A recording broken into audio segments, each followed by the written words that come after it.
तुम्हें खुद पे सेल्फ बिलीव नहीं है अमित जी, अपनी डिग्री नहीं छोड़नी चाहिए थी, चाहे कोई आगे कितना ही मोटिवेट कर रहा है। इसकी उधर उसकी इधर, कभी इसकी बुराई कभी उसकी भलाई, कभी डाउनलाइन के बारे में गलत, कभी कंपनी गलत, कभी सिस्टम गलत, इन चीज़ों में फंस जाते हैं। हमारे पास सर एक्चुअल ऑप्शन नहीं था ना, हमें लगा था कि जो है बस इसी में करना है। मेरे अंदर ये भावना डाली थी कि अगर यहाँ से निकलना है तो हमें कुछ ना कुछ रास्ता पकड़ना पड़ेगा। कई बार तो ऐसे होते थे कि रात को नींद नहीं आती, लगता था कि यार बहुत लाइफ का बहुत गलत डिसीजन ले लिया। नेगेटिव माहौल से, पॉलिटिक्स से, जो इतनी नेगेटिव चीज़ों सबसे दूर कैसे रख पाते हो? डायरेक्ट सेलिंग को एक्सेप्ट करने में मुझे 2 साल लग गए। वो संस्था में वो ताकत नहीं थी जो हमें आगे बढ़ा सके। जब हम वहां तक पहुंचने लगे तो जो पूरी पिक्चर थी वो खुल के आनी शुरू हो गई। यहाँ सपोर्ट जैसा कुछ भी होता नहीं है। तो वो एक ऐसा मोमेंट था कि फिर मैं कभी इधर खींचा जा रहा था, कभी इधर खींचा जा रहा था। कई बार ऐसा लगता था कि शायद कोई ऐसा मौका होता कि मैं टर्न बैक कर जाता। वो एक दिन था सर कि मतलब मेरी आंखें खुली। एक्चुअल मुझे लगा कि मेरा इंडस्ट्री में जन्म आज हुआ है। ये सब कैसे, और उसका श्रेय किसे देते हैं आप? डायरेक्ट सेलिंग बिजनेस है, अपलाइन से पूछो कैसे, करके देखो ऐसे, डाउनलाइन बताओ ऐसे, और बीच में कमाओ पैसे। आज फिर एक बार हम स्वागत करते हैं आपका हमारे लीडिंग लीडर्स के इस पॉडकास्ट शो में, जिसका ध्येय है कि हमारे देश में हर व्यक्ति के अंदर लीडरशिप हो, भले ही वो किसी भी प्लेटफॉर्म पे काम कर रहा हो, क्योंकि लीडरशिप हर एक प्लेटफॉर्म पे उसके बेसिक मूल सिद्धांत सेम ही रहते हैं। हमारा ध्येय है इस पॉडकास्ट चैनल से हमारे देश के लोगों को विकसित करना, क्योंकि विकसित लोग ही विकसित देश का विकास कर सकते हैं। और आज इसी श्रृंखला में हमारे बीच एक बहुत यंगस्टर, चार्मिंग, ग्रेट पर्सनैलिटी जो कि डायरेक्ट सेलिंग क्षेत्र से हैं, जिन्होंने बहुत कम उम्र में बहुत बड़ा मुकाम, बहुत बड़ी कामयाबी हासिल करी है, और आज वो लाखों लोगों के प्रेरणा स्रोत हैं, आइडल हैं। आज का यूथ, आज का यंगस्टर उनके जैसा बनना चाहता है, तो वो ग्रेट पर्सनैलिटी आज हमारे बीच आए हुए हैं। तो हम स्वागत करते हैं mister Amit Dubey ji. Thank you so much sir. तो अमित दुबे सर, कहाँ से रहने वाले हैं आप? मैं झारखंड का रहने वाला हूँ सर। झारखंड में एक छोटा सा गांव है, बसना गांव, पलामू जिले के अंदर। मैं वहीं से बिलोंग करता हूँ। कितने भाई बहन हैं सर आप? हम लोग सर 3 बहन हैं और 2 भाई हैं, जिसमें मैं सबसे बड़ा हूँ। पिताजी क्या करते हैं? पिताजी मेरे किसान हैं। किसान हैं। तो आपकी शिक्षा दीक्षा कहाँ से हुई और कहाँ तक पढ़ाई की आपने? मेरी प्रारंभिक शिक्षा सर गांव से ही हुई थी, क्योंकि हमारा जो एरिया है बड़ा मतलब अल्ट्रा टिपिकल विलेज जिसको बोलते हैं, वो typical village. Ultra typical village. अब मुझे याद है कि बचपन में जो मेरी प्रारंभिक शिक्षा थी क्लास 6 तक, वो गांव के ही प्राथमिक स्कूल से हुई थी। तो हम लोग करीब 1 से 2 किलोमीटर पैदल जाया करते थे, जंगलों से होते हुए ऐसे जाते थे। तो ऐसी हमारी एजुकेशन रही थी। और उसके बाद जो 6 क्लास के बाद की मेरी एजुकेशन थी वो नवोदय विद्यालय से हुई, और हायर एजुकेशन मैंने बनारस हिंदू यूनिवर्सिटी से किया। तो नवोदय विद्यालय में कैसे जाना हुआ, मतलब ये किसकी थोट थी घर में कि भाई, क्योंकि नवोदय विद्यालय में इस वहाँ पर तो आप हॉस्टल में रहते होगे ना? हाँ, हॉस्टल। घर बार गाँव वाँव मम्मी पापा सब छोड़ जाते हो, तो नवोदय विद्यालय की सोच किसको आई थी घर में? किसने प्रेरणा दी कि आप नवोदय विद्यालय जाओ? ये एक्चुअल मेरे पिताजी की सोच थी। हमारे समय में नवोदय विद्यालय, मैं सेकेंड बैच का हूँ, तो 1 साल पहले ओपन हुआ था। और नवोदय विद्यालय की खासियत होती है कि नवोदय विद्यालय में रहना, खाना पीना, सब कुछ, एजुकेशन सब कुछ फ्री में मिलता है। फ्री में? हाँ, फ्री ऑफ कॉस्ट मिलता है। तो मेरे पिताजी को कहीं से पता चला था, एक लड़का था उस समय में, उसने नवोदय का एग्ज़ाम क्रैक किया था, क्योंकि वो पूरे डिस्ट्रिक्ट से 40 टॉपर स्टूडेंट को सिलेक्ट करते हैं। तो वो पूरा गांव में, पूरे पंचायत में उसका हल्ला हुआ। तो मैं छोटा सा था, आई थिंक 3rd क्लास में था। उस समय पिताजी मेरे पास आए और बोले, वो देखो वो फलना का लड़का है, उसने इतना अच्छा किया है, अगर तेरे में दम है तो तू ये एग्ज़ाम क्वालिफाई कर दे नवोदय का। तो फिर मैंने, जब पिताजी ने बताया तो मुझे बड़ा अच्छा लगा। मैंने नाम सुना, यार इतना नाम होता है। फिर मैंने तैयारी करनी शुरू करी, और वहीं से मैंने गांव में पढ़ाई करते हुए मैंने नवोदय विद्यालय के एग्ज़ाम क्वालिफाई किया, और 5th के बाद 6th क्लास में नवोदय विद्यालय में स्टडी के लिए चला। 6ठी क्लास आपकी नवोदय से हुई, तो एंट्रेंस एग्जाम होता है उसमें? हाँ, एंट्रेंस एग्ज़ाम होता है सर। एंट्रेंस एग्ज़ाम में पूरे डिस्ट्रिक्ट से टॉप 40 लोगों को सिलेक्ट किया जाता है। तो डिस्ट्रिक्ट के 40 टॉपर में तो आप बहुत कम उम्र में आ चुके थे। तो ये बताओ दुबे जी, जैसे कि एक छोटा बच्चा, मेरे ख्याल 6th क्लास में आपकी उम्र कितनी होगी? 12-1 साल होगी, और माँ बाप से दूर, गांव से दूर एक स्कूल में हॉस्टल में वो रहना आसानी से हो गया था या घर की याद आती थी? एक्चुअल सर हम लोग जिस एरिया से बिलोंग करते हैं वहाँ पे मतलब गांव की जो लाइफ होती है बहुत ही टिपिकल और कष्टदायक लाइफ होती है। मतलब गांव में अगर किसी बच्चे को रहना है तो सुबह उठने के बाद उसको सारे काम करने पड़ते थे। आप गाय धोने जाओ, चराने भी जाते थे हम लोग, तो थोड़ा वर्किंग बहुत ज़्यादा होता था। तो मुझे ऐसा लगा था कि अगर यहाँ से निकलना है तो हमें कुछ ना कुछ रास्ता पकड़ना पड़ेगा।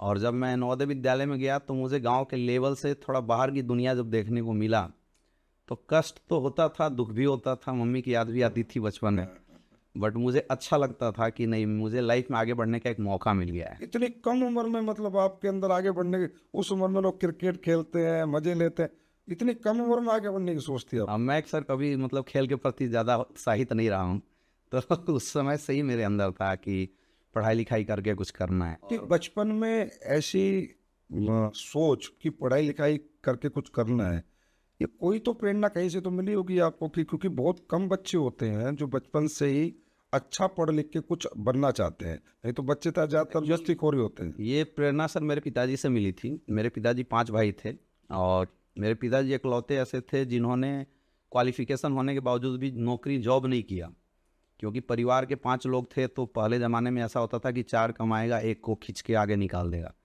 तो मेरे पिताजी उसमें से थे जो परिवार चलाने वाले थे घर में रह के। लेकिन बाद में जब कंडीशन बदली, परिवार बड़ा हुआ, तो जो परिस्थितियां सामने आई, जैसा बताया गया था वैसा हुआ नहीं। तो पिताजी ने मेरे अंदर ये भावना डाली थी कि बेटा अब मेरा जो चांस था वो तो मैंने लाइफ में खो दिया, क्योंकि मेरे पिताजी 2-3 नौकरी लेने के बाद भी किए नहीं। तो उन्होंने बचपन से ही मुझे बताया था कि मैंने तो अपनी ज़िंदगी का चांस खो दिया, तुम ऐसी गलती मत करना। वो बचपन से ही मेरे पिताजी हमेशा समझाते रहते थे। आपके माइंड में सेट हो हाँ, वो बचपन से ही आ गया, वो सेट। कुछ बड़ा करना है, बड़ा करना है, कुछ बड़ा बनना है। क्या करना है वो पता नहीं था, बट कुछ बड़ा करना है, जो ज़िंदगी है उसको सुधारना है, ये सब चीज़ें उस समय आई थी। आपकी आर्थिक स्थितियाँ मजबूत थी बचपन में घर की? सर अगर आर्थिक स्थिति मौजूद होती तो नवोदय में जाते क्यों? वहाँ तो गरीब परिवार के बच्चे जाते हैं। हाँ, नवोदय में गए नहीं तो किसी कॉन्वेंट में जाते। हाँ, कॉन्वेंट स्कूल में जाते हैं। आर्थिक स्थिति इस लायक नहीं थी कि पिताजी मुझे शहर में रह के पढ़ा सके, इसलिए नवोदय में जाते। इसलिए नवोदय विद्यालय का सहारा मुझे रहा और मुझे लगता है कि मेरे जीवन के लिए काफ़ी अच्छा रहा, क्योंकि नवोदय विद्यालय में मैंने काफ़ी कुछ सीखा और आगे की लाइफ मुझे रियल में वहाँ से दिखाई दी। अमृत दुबे जी, नवोदय विद्यालय में आप गए, जैसा कि आपके बारे में हम जानते हैं और कई बार सुना भी है, और आपने भी बोला कि आप हमेशा से क्लास में फर्स्ट आए हैं, आपको सेकंड आना मतलब मंजूर ही नहीं था। 7th हो, 8th हो, 6th हो, 9th हो, 10th हो, 11th हो, 12th हो, हमेशा फर्स्ट। ये कैसे मतलब? एक्चुअली सर मैं बचपन से ही बड़ा कम्पिटेटिव लड़का रहा हूँ। एक होते हैं ना कि अगर 2 लोग खड़े हैं तो भैया एक स्थान मेरा होना चाहिए, तो ये मेरा बचपन से ही है। मैं पूरी ज़िंदगी में कभी सेकंड नहीं आया हूँ, पहला क्लास से। मैं जब गांव के स्कूल में था तो भी फर्स्ट आता था। नवोदय विद्यालय में गया तो वहाँ क्या सारे लड़के इंग्लिश बोलते थे और मैं था गांव से, मुझे वो इंग्लिश पहले पढ़ता नहीं था। तो मुझे याद है फर्स्ट जब हाफ ईयरली एग्ज़ाम हुआ तो मैं सेकेंड आया हाफ ईयरली में। तो मेरे पिताजी बोले अगर आगे से ऐसा रिजल्ट होगा बेटा तुम्हें मिलने नहीं आऊँगा। तो वो मुझे बड़ा हिट कर गया और मैंने फिर हमारे यहाँ क्या हॉस्टल में रहते थे, मैंने हॉस्टल का जो बिस्तर था उसको बंद करके रख दिया और मैंने पढ़ाई करनी शुरू करी 3 घंटा सो के। और जब फाइनल एग्ज़ाम हुआ तब मैं फर्स्ट आया, 98% मेरे नंबर आए थे। पिताजी का कुछ बहुत बड़ा रोल है। हाँ, बहुत। हर बार जब आप कमजोर आ रहे हो तो पिताजी आ रहे हैं, पिक्चर में पिताजी आ जाते हैं, सेकंड में फिर पिताजी आ गए। तब से लेके आज तक सर मैं कभी सेकंड नहीं आया। नवोदय विद्यालय में मैं टॉपर स्टूडेंट रहा। उसके बाद नवोदय विद्यालय में कहाँ तक पढ़ाई हुई आपकी? मैंने 10th किया। 10th के बाद वहाँ क्या 2 ऑप्शन होते हैं अगेन, कि आप बाहर निकल के तैयारी करो या तो आप 11th-12th भी वहाँ से कर सकते हो। तो हमारी फाइनेंशियल कंडीशन, मेरी दीदी की शादी हुई थी तो उस तरह से सपोर्ट नहीं किया। पिताजी बोले यार पढ़ा तो सकता हूँ, बट तो जब मैंने उनके जुबान से सुना और मैं भी बड़ा होने लगा था तो मुझे लगा कि फिर मुझे 11th-12th वहीं से करना चाहिए। तो मैंने 11th-12th फिर लातेहार नवोदय में वहाँ से मैंने क्रॉस किया और वहीं से मैंने आगे करियर की तैयारी की। हायर सेकेंडरी तक की पढ़ाई आपकी नवोदय में हुई है और वो भी फ्री ऑफ कॉस्ट हुई। हाँ, फ्री ऑफ कॉस्ट। तो 12th में क्या सब्जेक्ट था आपके पास? 12th में सर मेरे पास फिजिक्स, केमिस्ट्री, बायो और मैथ भी था। मैथ भी था? मैं पूरे संभाग का, पटना संभाग था हमारा, मैं संभाग का इकलौता स्टूडेंट था जिसकी वजह से 2 एग्ज़ाम होते थे, क्योंकि मेरे पास मैथ और बायो दोनों हुआ करते थे। हाँ, मैथ लेने का मतलब इंजीनियर बनना है, बायोलॉजी लेने का मतलब डॉक्टर बनना है। तो आप क्या बनना चाहते थे? मैं बनना चाहता था सर डॉक्टर, और मेरे पिताजी इंजीनियर बनाना चाहते हैं, क्योंकि उस समय इंजीनियरिंग का बड़ा क्रेज था। मतलब पिताजी डॉक्टर तो इसलिए आपने मैथ ले लिया, और आप बनना चाहते हो डॉक्टर तो आपने बायोलॉजी ले लिया। बायोलॉजी ले लिया। वाह, what a great story dear, मजा आ गया, बड़ी गजब स्टोरी है। हमने सोचा कि उनकी भी बात रह जाए और हमारा भी जो सपना है, क्योंकि मेडिकल पढ़ाई में बहुत ज़्यादा खर्चे होते हैं, और मेरा जिद था अंदर से मुझे डॉक्टर बनना है, और पिताजी का था कि नहीं भाई इसको इंजीनियर बनाना है। तो मैंने इसीलिए 11th-12th में दोनों ही ले लिया। तो डॉक्टर बनने के लिए एक एग्जाम क्वालिफाई करना पड़ता है, CPMT PMT pre medical test वो जो होते हैं, तो उसे क्वालिफाई किया आपने हाँ, मैंने फर्स्ट अटेम्प्ट में ही क्वालिफाई किया था। फर्स्ट अटेम्प्ट में? 12 के बाद without any preparation, without any तैयारी, मैंने PMT के एग्जाम ये जो कोटा में आजकल कोचिंग होती है, बहुत सारे बड़े बड़े इंस्टीट्यूट की हैं, जरूरत मुझे नहीं पड़ी। क्या ब्रिलियंट। मैं नवोदय में ही तैयारी किया था और वहीं से मैंने क्वालिफाई किया। नवोदय का बच्चा 12th क्लास के बाद CPMT PMT में सेलेक्ट होके डॉक्टर बन जाए पहले अटेम्प्ट में, सर ये अपने आप में मेरे हिसाब से रिकॉर्ड है। बहुत ही कम बच्चे, मतलब ना के बराबर बच्चे देश में ऐसा कर पाते हैं, और जो कमाल आपने किया। हमारे पास सर एक्चुअल ऑप्शन नहीं था ना कि हम बाहर तैयारी कर सकें, तो हमें लगा था कि जो है बस इसी में करना है। कमाल कर दिया। पर आपने फिर कहाँ पर एडमिशन मिला आपको? फिर वहाँ से सर मेरे पास 2-3 कॉलेज मिले थे, मैंने एडमिशन लिया BHU के अंदर, बनारस हिंदू यूनिवर्सिटी। क्या कह रहे हैं आप? PHU बनारस हिंदू यूनिवर्सिटी में एडमिशन का मतलब है, इसका मतलब आपने उस टेस्ट में भी टॉप किया है? मैं 3 टेस्ट में निकाला था। एक तो हमारा सेंट्रल होता था, वो टेस्ट थी।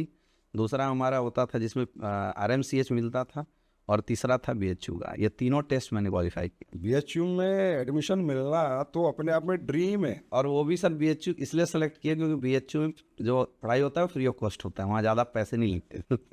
वो भी आपने फ्री में पढ़ने के लिए सिलेक्ट? हाँ, मतलब पढ़ाई कम होते हैं बाकी के बनिस्पत, वहाँ बहुत कम खर्चे हैं। BHU मुझे ड्रीम है बच्चों का कि हम वहाँ के इंजीनियर बने, यहाँ के डॉक्टर बने, क्योंकि BHU के डॉक्टर बन के लोग सीधा US जाते हैं। BHU के ही आज इंडिया नहीं, इंडिया के जितने वर्ल्ड के टॉपर रैंक्स हैं, चाहे वो इंजीनियर के, साइंटिस्ट के, डॉक्टर के, BHU स्टूडेंट बैठा हुआ है, जी। वहाँ अपने एडमिशन हो गया। भाई आप वाकई में ब्रिलियंट थे, ब्रिलियंट छात्र थे। फिर ये अचानक डॉक्टर बन गए आप, MBBS BHU में एडमिशन हो गया, जहाँ की मोड़ लगी तो मेरे हिसाब से करोड़पति अरबपति, पैसे की बात करूँ, नाम सम्मान पहचान इस देश में हर जगह। फिर ये डायरेक्ट सेलिंग कैसे है आपकी ज़िंदगी में? एक्चुअल सर मुझे ऐसा लगता है कि डायरेक्ट सेलिंग इंडस्ट्री मेरे लाइफ में ना परमात्मा ने दिया, क्योंकि कहीं मैंने सुना था कि डेस्टिनी आपको आपके जीवन में जहाँ पहुँचाना चाहती है, आपको घुमा के वहीं ले आती है। तो ऐसे ही मेरे साथ हुआ था। मतलब मैं BHU में एडमिशन लेने जा रहा था, और मैं अपने रिलेटिव्स के यहाँ रुका था, तो वहीं एक अनजान इंसान के माध्यम से मुझे डायरेक्ट सेलिंग इंडस्ट्री का प्लान देखने का मौका मिला। ना मुझे इंडस्ट्री के बारे में कुछ जानकारी थी, ना मुझे ऐसा था कि मैं करूँगा, ऐसा कुछ भी पता नहीं था। डॉक्टर बना हुआ बच्चा, MBBS का, और मैं अंदर से ईगो में भरा हुआ था, भाई डॉक्टर बनने वाले हैं। वो भी BHU के। तो उसने मुझे प्लान समझा दिया, और उसने बताया कि कोई प्रोडक्ट कुछ भी नहीं बेचना होता है, बस जोड़ना होता है। तो जोड़ लोगे तो पैसे आ जाएगी। अब इसकी वजह, एग्जैक्ट वजह जो है वो मैं अभी बताता हूँ। एग्जैक्ट इसकी वजह क्या थी कि जैसे मुझे ऐसा लगा कि जब मैं एडमिशन करवाऊँगा तो मुझे पैसे तो कमाने पड़ेंगे, किताब खरीदने के लिए, एंट्रेंस के लिए, और प्रैक्टिकल बहुत सारे महंगे वहाँ पे परचेज़ करने होते हैं, बुक्स वगैरह। तो मैं सोचा कि आइदर मैं एडमिशन के बाद पार्ट टाइम में कोचिंग पढ़ाऊँगा। तो जब ये इंडस्ट्री मेरी लाइफ में आया तो मैंने ऐसी सोच के ज्वाइन कर लिया था कि पार्ट टाइम में जो मैं कोचिंग पढ़ाऊँगा, महीने में 2-4 लोगों को जोड़ दूंगा तो 5,000 आ जाएंगे, तो मेरी पढ़ाई अच्छी हो जाएगी। मतलब डॉक्टरी की पढ़ाई को करने के लिए जो आपको एक्सपेंसेस चाहिए थे, हाँ, वो आपके डायरेक्ट सेलिंग से निकल जाए, इसलिए आप बस उद्देश्य उस समय यही था। उस समय यही उद्देश्य। उस समय वही था। तो आपका वो उद्देश्य पूरा हुआ कि साथ साथ कुछ एक्स्ट्रा इनकम और साथ साथ पढ़ाई, दोनों काम कर लिया आपने ठीक से? एक्चुअल फर्स्ट ईयर में सर ऐसा हुआ कि फर्स्ट ईयर में इतना प्रेशर था कि ना मैं इधर कर पा रहा था, ना मैं उधर कर पा रहा था, ऐसी सिचुएशन बन गई थी।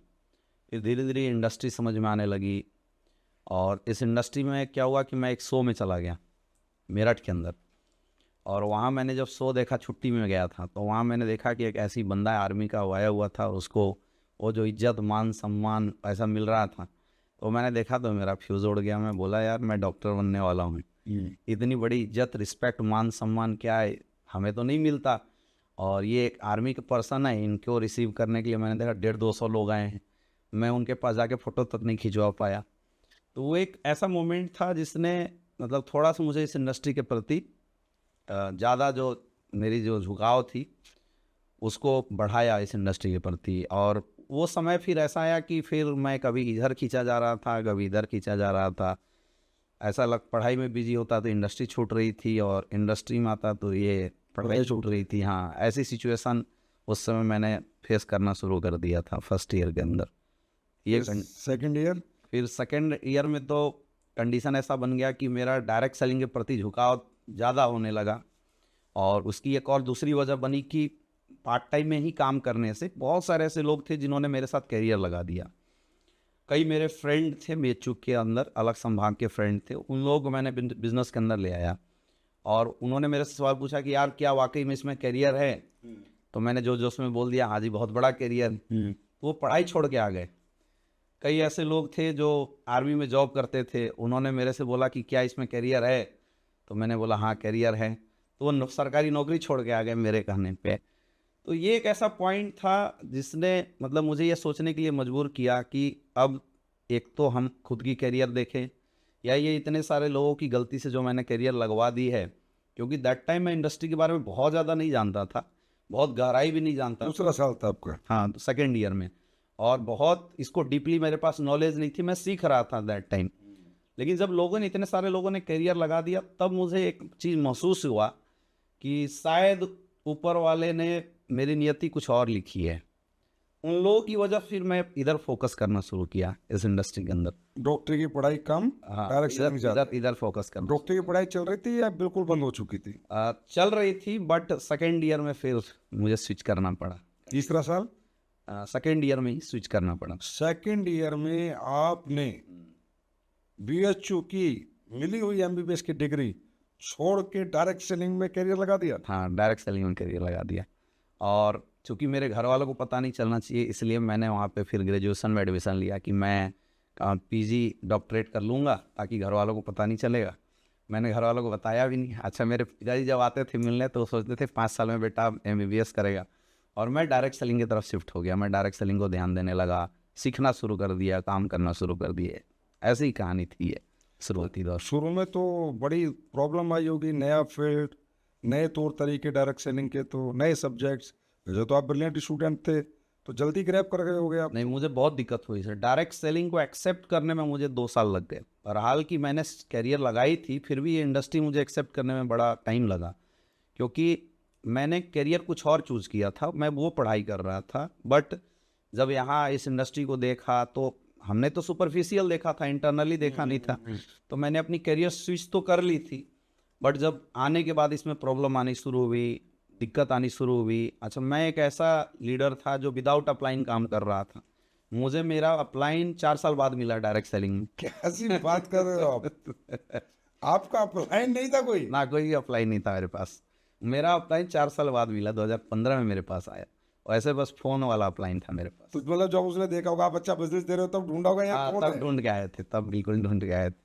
उससे पहले सुपरफिशियल मतलब फोन वाले अपलाइन। आपकी स्टोरी बहुत इंटरेस्टिंग है मुझे, रियली बता रहा हूँ, रियली बहुत इंटरेस्टेड है। बिना अपलाइन के काम हो गया 4 साल? हाँ, 4 साल सर, और बहुत स्ट्रगल रहा। हमारे यहाँ 40 दिन अपलाइन ना मिले तो डाउनलाइन झंडे लेके खड़ी हो जाती है, अपलाइन लाओ अपलाइन लाओ। और आपके यहाँ मतलब 4 साल। अच्छा, फिर बताओ आगे क्या हुआ? तो अच्छा, हमें माइंड में सर यही डाला गया था कि ये बिज़नेस अपना है, खुद ही करना होता है, यहाँ सपोर्ट वपोर्ट जैसा कुछ भी होता नहीं है। ऐसा मेरे माइंड में ही था। तो हमने खूब काम किया, दोनों लेग पे बिज़नेस किया, दोनों साइड में बिज़नेस को डेवलप किया। और चूँकि सीखा नहीं था उस टाइम में, प्रॉपर नॉलेज नहीं थी, तो हम किताबें पढ़ पढ़ के ट्रेनिंग लेते थे। कैसेट देख देख के साइबर कैफ़े में जा जा के हम ट्रेनिंग तैयार करते थे, लोगों को लाते थे, फिर ट्रेनिंग करते थे, सिस्टम रन कराते थे। बट वही आधी अधूरी नॉलेज की वजह से 1-2 साल काम करने के बाद ऐसा लगने लगा कि यार हमने कुछ गलत डिसीजन तो नहीं ले लिया, ये ऐसा लग रहा है कि अब करियर बनेगा नहीं बनेगा। तो दैट वाज द पॉइंट कि डार्क साइड इस इंडस्ट्री के सामने आने शुरू हो गई। अच्छा, शुरू में उतनी चीज़ें पता नहीं चलती, क्या कंपनी है, क्या होना चाहिए, कौन कौन से फैक्टर्स जोर लगा के आगे निकालते हैं। लेकिन जब कुछ दिन काम किया तो वो चीज़ें सामने निकल के आने लगी थी। सफलता मिली आपको वहाँ पर? शुरुआती दौर में सर अगर हम बताएं तो शुरुआत के 4-5 साल मुझे डायरेक्ट सेलिंग में कोई सक्सेस नहीं था। इसलिए नहीं था क्योंकि अगर मैं अपनी प्रेजेंट करियर को जो 5 साल बाद मैं कमाने वाला था, अगर मैं उसको कंपेरिजन करके देखता तो मैंने वहाँ पे कुछ खासे पैसे नहीं कमाए। कितने पैसे कमाए थे 4-5 साल में? 4-5 साल में सर 15-16 लाख कमाए होंगे मेरे ख्याल 15-16 लाख। से। हाँ, मात्र और 5 साल में डॉक्टरी का कैरियर बन जाता, बन जाता। पता नहीं कहाँ से कहाँ होते। चलो वो तो डेस्टिनी डिसाइडेड है। अमित जी, 5 साल में आपको सफलता नहीं मिली तो क्या लगा आपको, क्यों नहीं मिली, कहाँ कमी लगी आपको? कुछ समझ पाए थे जब तक कुछ थोड़ा बहुत? हाँ, हम समझना शुरू कर चुके थे सर, क्योंकि मेरी एक आदत थी। डायरेक्ट सेलिंग में लोग बोलते हैं कि दिमाग मत लगाओ, और मेरी खोपड़ी जस्ट उल्टी है। क्योंकि मेरा कोई ऐसा अपलाइन खड़ा होकर हाथ पकड़े खींचने वाला था नहीं, तो मैं दिमाग लगा कर ही बिजनेस किया हूँ। मुझे 3-4 कारण उस समय में समझ में आए थे। सबसे पहला कारण तो था मेरा एजुकेशन, क्योंकि मुझे इंडस्ट्री का प्रॉपर नॉलेज नहीं था जैसे काम करना चाहिए। तो जब जैसे काम करना चाहिए वो नॉलेज नहीं होगा तो फिर जाहिर सी बात है कि हम प्रॉपर वे में काम नहीं करेंगे तो उतनी सक्सेस नहीं आएगी। फिर बाद में जब हमने अपने एजुकेशन को अपग्रेड किया, 2 साल 3 साल बाद जब अपने एजुकेशन को अपग्रेड किया और उसके बाद भी सक्सेस नहीं आई, तो फिर मुझे समझ में आया कि आज की डेट में सक्सेसफुल होने के लिए आपकी मेहनत, आपकी एजुकेशन से ज़्यादा महत्वपूर्ण है आपका प्लेटफॉर्म। अगर आपका प्लेटफॉर्म मजबूत होगा, आपके पास एक अच्छी अपॉर्चुनिटी होगी, तो वहाँ अगर आप वर्क करोगे, वहाँ अगर आप हार्ड वर्क करोगे तो वहाँ पे सक्सेस आएगी। तो 5 साल डायरेक्ट सेलिंग को दिए, 5 साल में आप एक सफल डॉक्टर बन जाते। 5 साल में आपको सफलता नहीं मिली। एक बीएचयू का स्टूडेंट जिसका एमबीबीएस में एडमिशन हो चुका था, क्या उस दिन उसको पश्चाताप हो रहा था, काश वो डॉक्टर बन गया होता, काश मैंने पढ़ाई नहीं छोड़ी होती? बिल्कुल हो रहा सर। और कई बार तो ऐसे होते थे कि रात को नींद नहीं आती थी, लगता था कि यार बहुत मतलब लाइफ का बहुत गलत डिसीजन ले लिया। कई बार ऐसा लगता था कि शायद कोई ऐसा मौका होता कि मैं टर्न बैक कर जाता, तो मैं टर्न बैक करके वापस उस गलती को सुधार लेता जो मैंने किया था। लेकिन यहाँ 2 चीज़ें थी, एक तो मेरी पर्सनल करियर का पश्चाताप था मेरे सामने, और दूसरा उन लोगों की आँखों में आशाएं थी जिनका करियर मैंने लगाया था। जो बीएचयू के बच्चे थे जिनको आप हाँ। फुल टाइम लेके आ गए। जिनको मैं फुल टाइम लेके आ गया था, बीएचयू के बच्चे थे, नौकरी पेशे वाले बहुत सारे लोग थे। तो जब मैं अपना करियर देखता और फिर उनकी आंखों में देखता, तो फिर ताकत मिलती थी उनको देखने के बाद कि भाई आखिर इंडस्ट्री में लोग आगे बढ़ते होंगे और हम और हमारे लोग नहीं आगे बढ़ रहे हैं, तो आखिर वजह क्या है। तो वो चीज़ थी जो अंदर से ताकत देती थी फाइट करने की। और हमें ऐसा लगता था कि चूँकि मैं वाराणसी में बिज़नेस कर रहा था और मैं काशी विश्वनाथ का बड़ा भक्त हूँ, तो मुझे ऐसा लगता था कि बाबा कोई ना कोई रास्ता ज़रूर दिखाएगा। मतलब मैदान में खड़े थे, रास्ता नहीं पता था कहाँ चलना, रास्ता असर नहीं पता था। क्या करना है, अब क्या जाना है। मैदान में आके खड़े थे, पीछे लोग खड़े थे जिन्होंने जीवन आपके साथ लगाया, पर you don't know where to go. तो फिर एस्क्लेपियस वेलनेस कैसे ही अचानक आपकी ज़िंदगी? जो सर इसकी एक बड़ी अच्छी कहानी है कि मैं जब लगभग 5 साल मुझे हो गए, 11, 12, 13, 14, 15, तो 2015 में मेरे अपलाइन मेरे से मिलने आए, डॉक्टर शिव कुमार सर मेरे से मिलने आए। और जब वो आए तो उन्होंने मुझे बड़ा सिस्टम काफ़ी अच्छे से सिखाया। तो 1 साल टाइम मैंने पूरा सीख के किया बिजनेस, मतलब जो उन्होंने बताया मैंने वो किया। और 1 साल में मैं वहाँ पे बहुत अच्छी अर्निंग किया और बहुत अच्छे मेरे टीम के जो लोग थे वो भी ग्रो करने लगे। लेकिन फिर अगेन एक तो था कि मुझे आता नहीं है, तो लगता था यार सीख जाएंगे तो सब कुछ सही हो जाएगा। लेकिन 1.5 साल जब सीख के किया और उसके बाद भी जो कंडीशन सुधरी नहीं, तो फिर ये एक पॉइंट था कि ये सोचने के लिए मुझे मजबूर कर दिया कि आखिर अपने अंदर गलती थी वो हमने सुधार दिया, फिर क्या वजह है कि हम सक्सेसफुल नहीं हो पा रहे हैं। फिर बाद में मैंने ये थोड़ा सा एनालाइज किया कि हम जहाँ काम कर रहे थे, जिस संस्था के साथ काम कर रहे थे, वो संस्था में वो ताकत नहीं थी जो हमें आगे बढ़ा सके, वो प्लेटफॉर्म ही कमज़ोर था। और मुझे ऐसा लगता है कि आज हिंदुस्तान के मेरे जैसे 95% स्टूडेंट जो इस इंडस्ट्री में करियर लगा के भटक रहे हैं, उसकी सबसे बड़ी वजह है अच्छा प्लेटफॉर्म ना मिल पाना।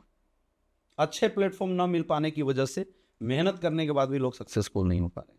और ये मैं पकड़ गया था, क्योंकि जिस कंपनी के साथ हम लोग काम करते थे उस कंपनी के पास ना प्रोडक्ट अच्छे थे, ना पे आउट सिस्टम उतना स्ट्रांग था, साथ ही कंपनी का मैनेजमेंट इस टाइप से था कि we can not access toward the admin of the company.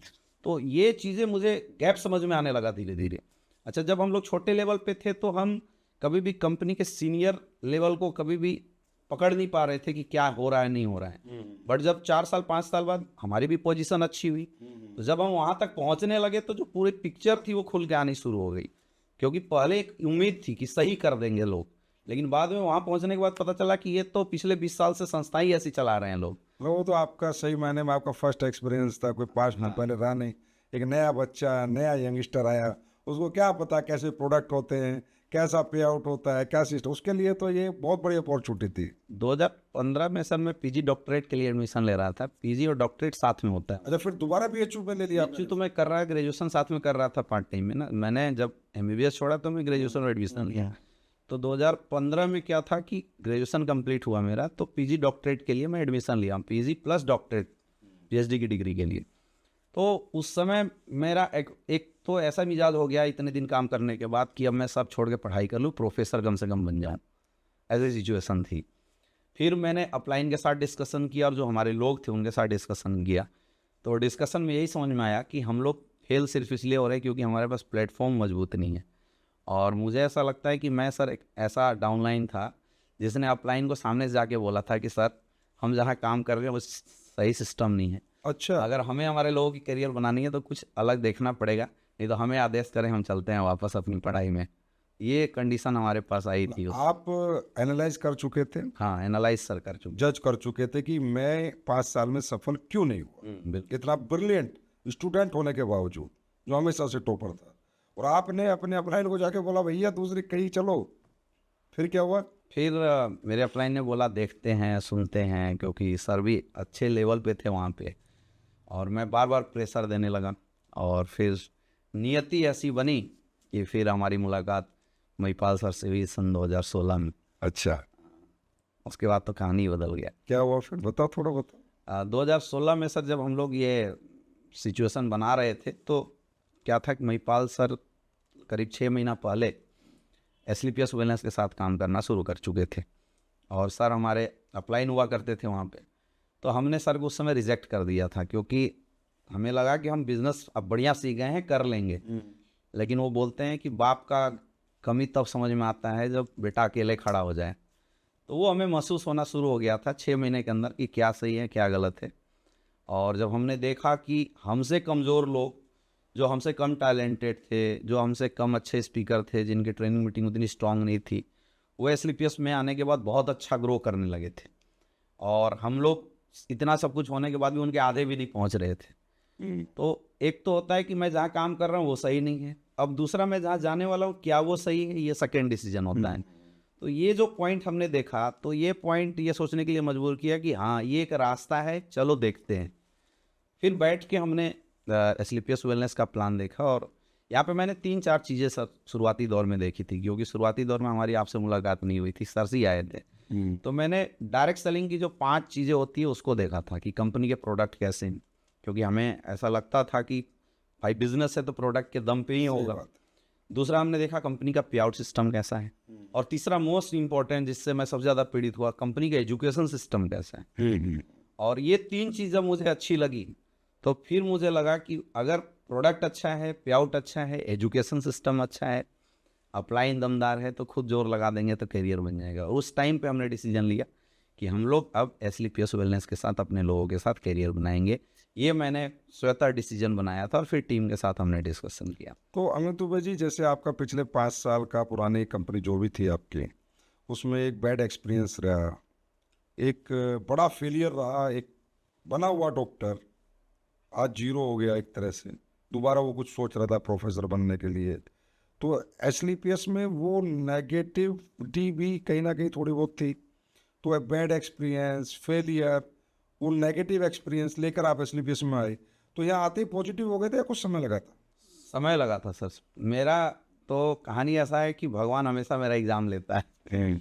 Actual जब हम लोग एसलीपीएस वेलनेस में आए तो जो मेरी वहाँ की पुरानी टीम थी उस पूरी टीम को हमने उठा के एक लेग में सेट कर दिया और मैं निस्वार्थ भाव से फिर लग गया, क्योंकि ऐसा लगा था कि वहाँ जो कमियाँ थी यहाँ सही हो गई हैं, तो काम करना शुरू किया।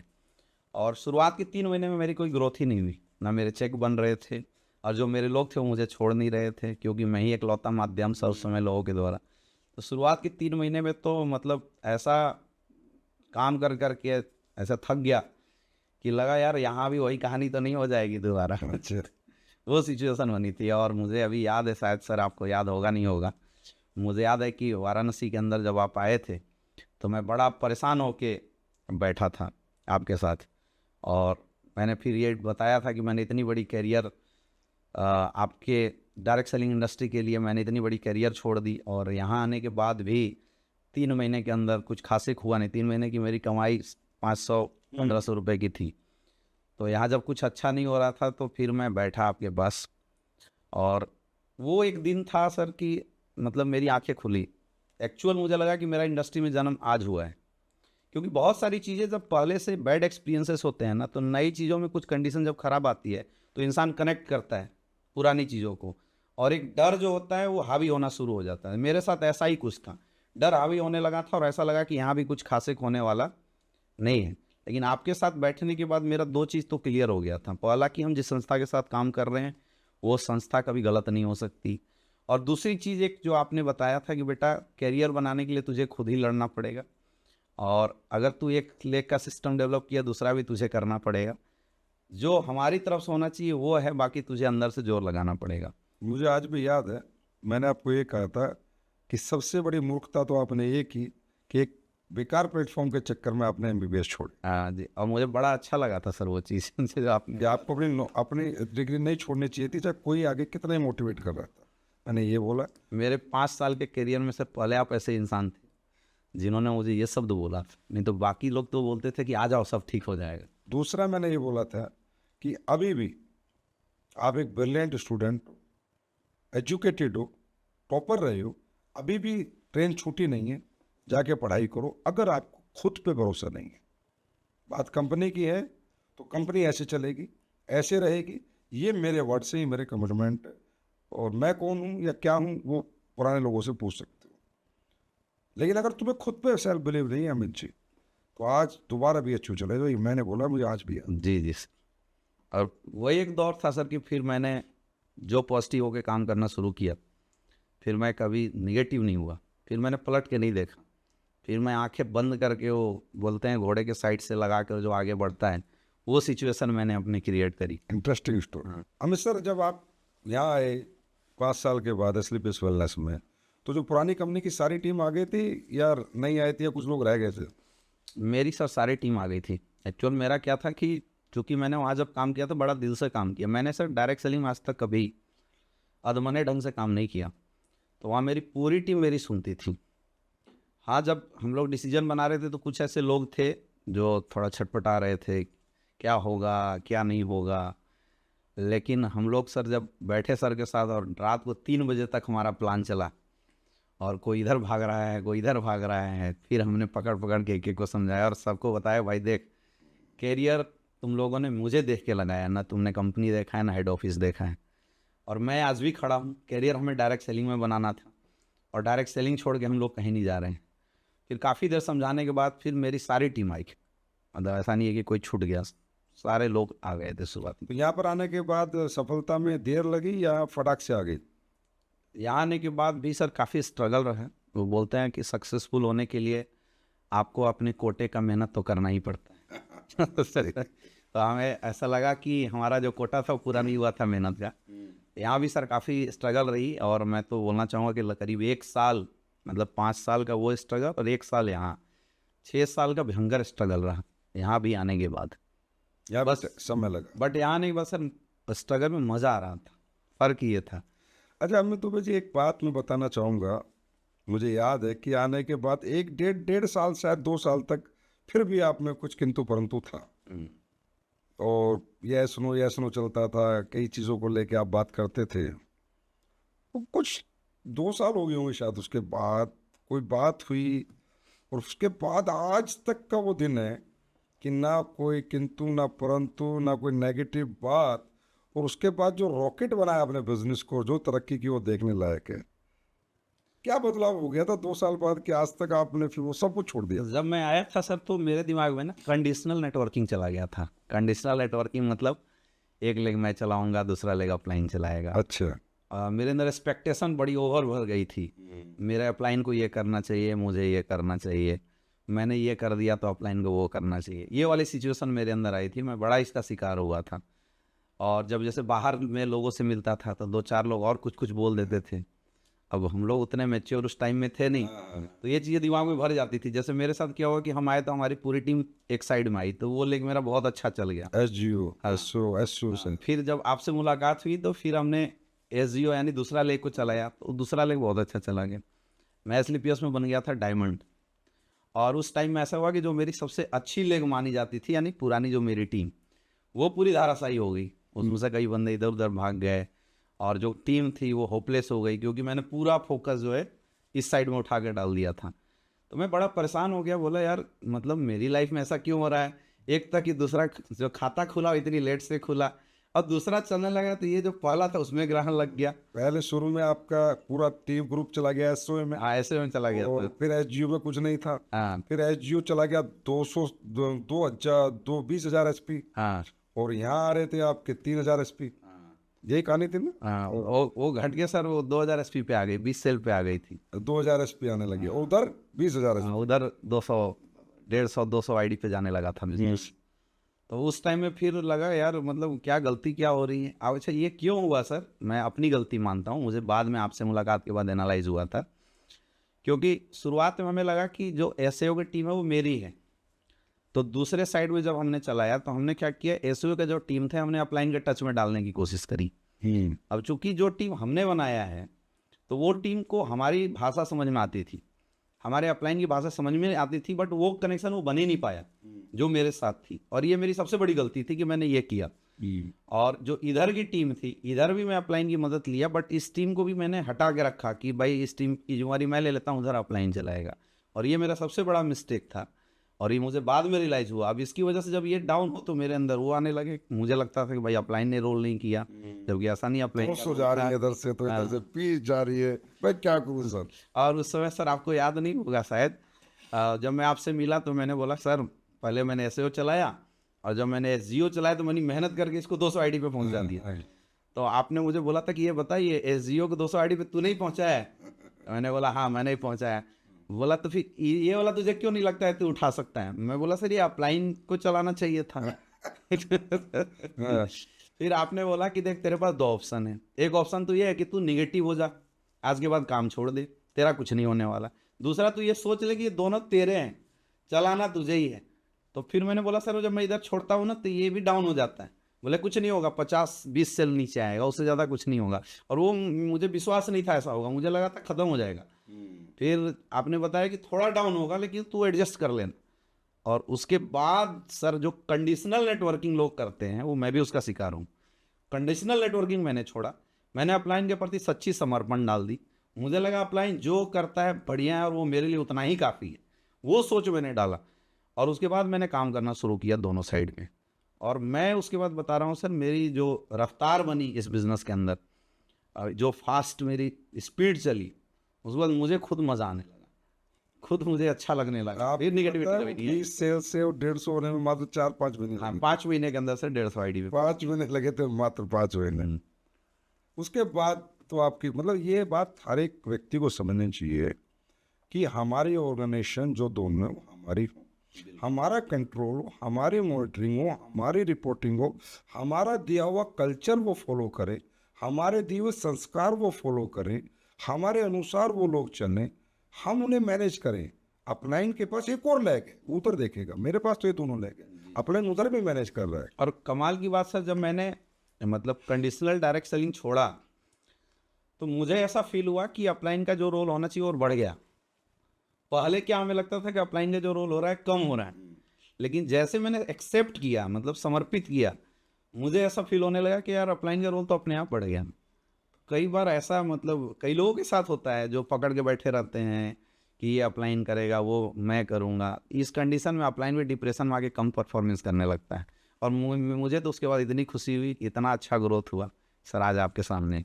अच्छा, आपके पास जो इतनी बड़ी अचीवमेंट्स हैं, आप रॉयल एम्बेसडर जैसे एक प्रेस्टिजियस रैंक पे पहुँचे और कई करोड़ों में आपकी इनकम है, आज कई सारी आइडियाज़ पे आपकी कैपिंग है। इसमें जब भी आपके बारे में चर्चा होती है डायरेक्ट सेलिंग इंडस्ट्री में, मैं कह रहा हूँ, तो आपकी एजुकेशन सिस्टम को बहुत महत्व दिया जाता है कि आप जो कल्चर डेवलप किया है, जो एजुकेशन सिस्टम डेवलप किया है, जो यूनिक एजुकेशन सिस्टम बोला जाता है कि अमित दुबे जी ने अपनी टीम में बड़े अच्छे संस्कार और कल्चर और सिस्टम डेवलप किया है, थोड़ा अनुभव साझा करना चाहेंगे? ये सर मुझे बहुत पहले से ही समझ में आया था कि डायरेक्ट सेलिंग इंडस्ट्री में खुद हीरो बनने का बिजनेस नहीं है, अपने नीचे से लोगों को हीरो बनाने का बिजनेस है। हीरो बनाने का मतलब है कि हमें हमारे नीचे से लोगों को डेवलप करना पड़ेगा, अपने जैसा बनाना पड़ेगा। और उसका एकमात्र साधन मुझे समझ में आता था एजुकेशन, क्योंकि एजुकेशन पावर देता है लोगों को। अगर कोई भी इंसान एजुकेटेड है तो वो कॉन्फिडेंट रहेगा। तो मैंने शुरुआती दौर से इस पर बहुत काम किया।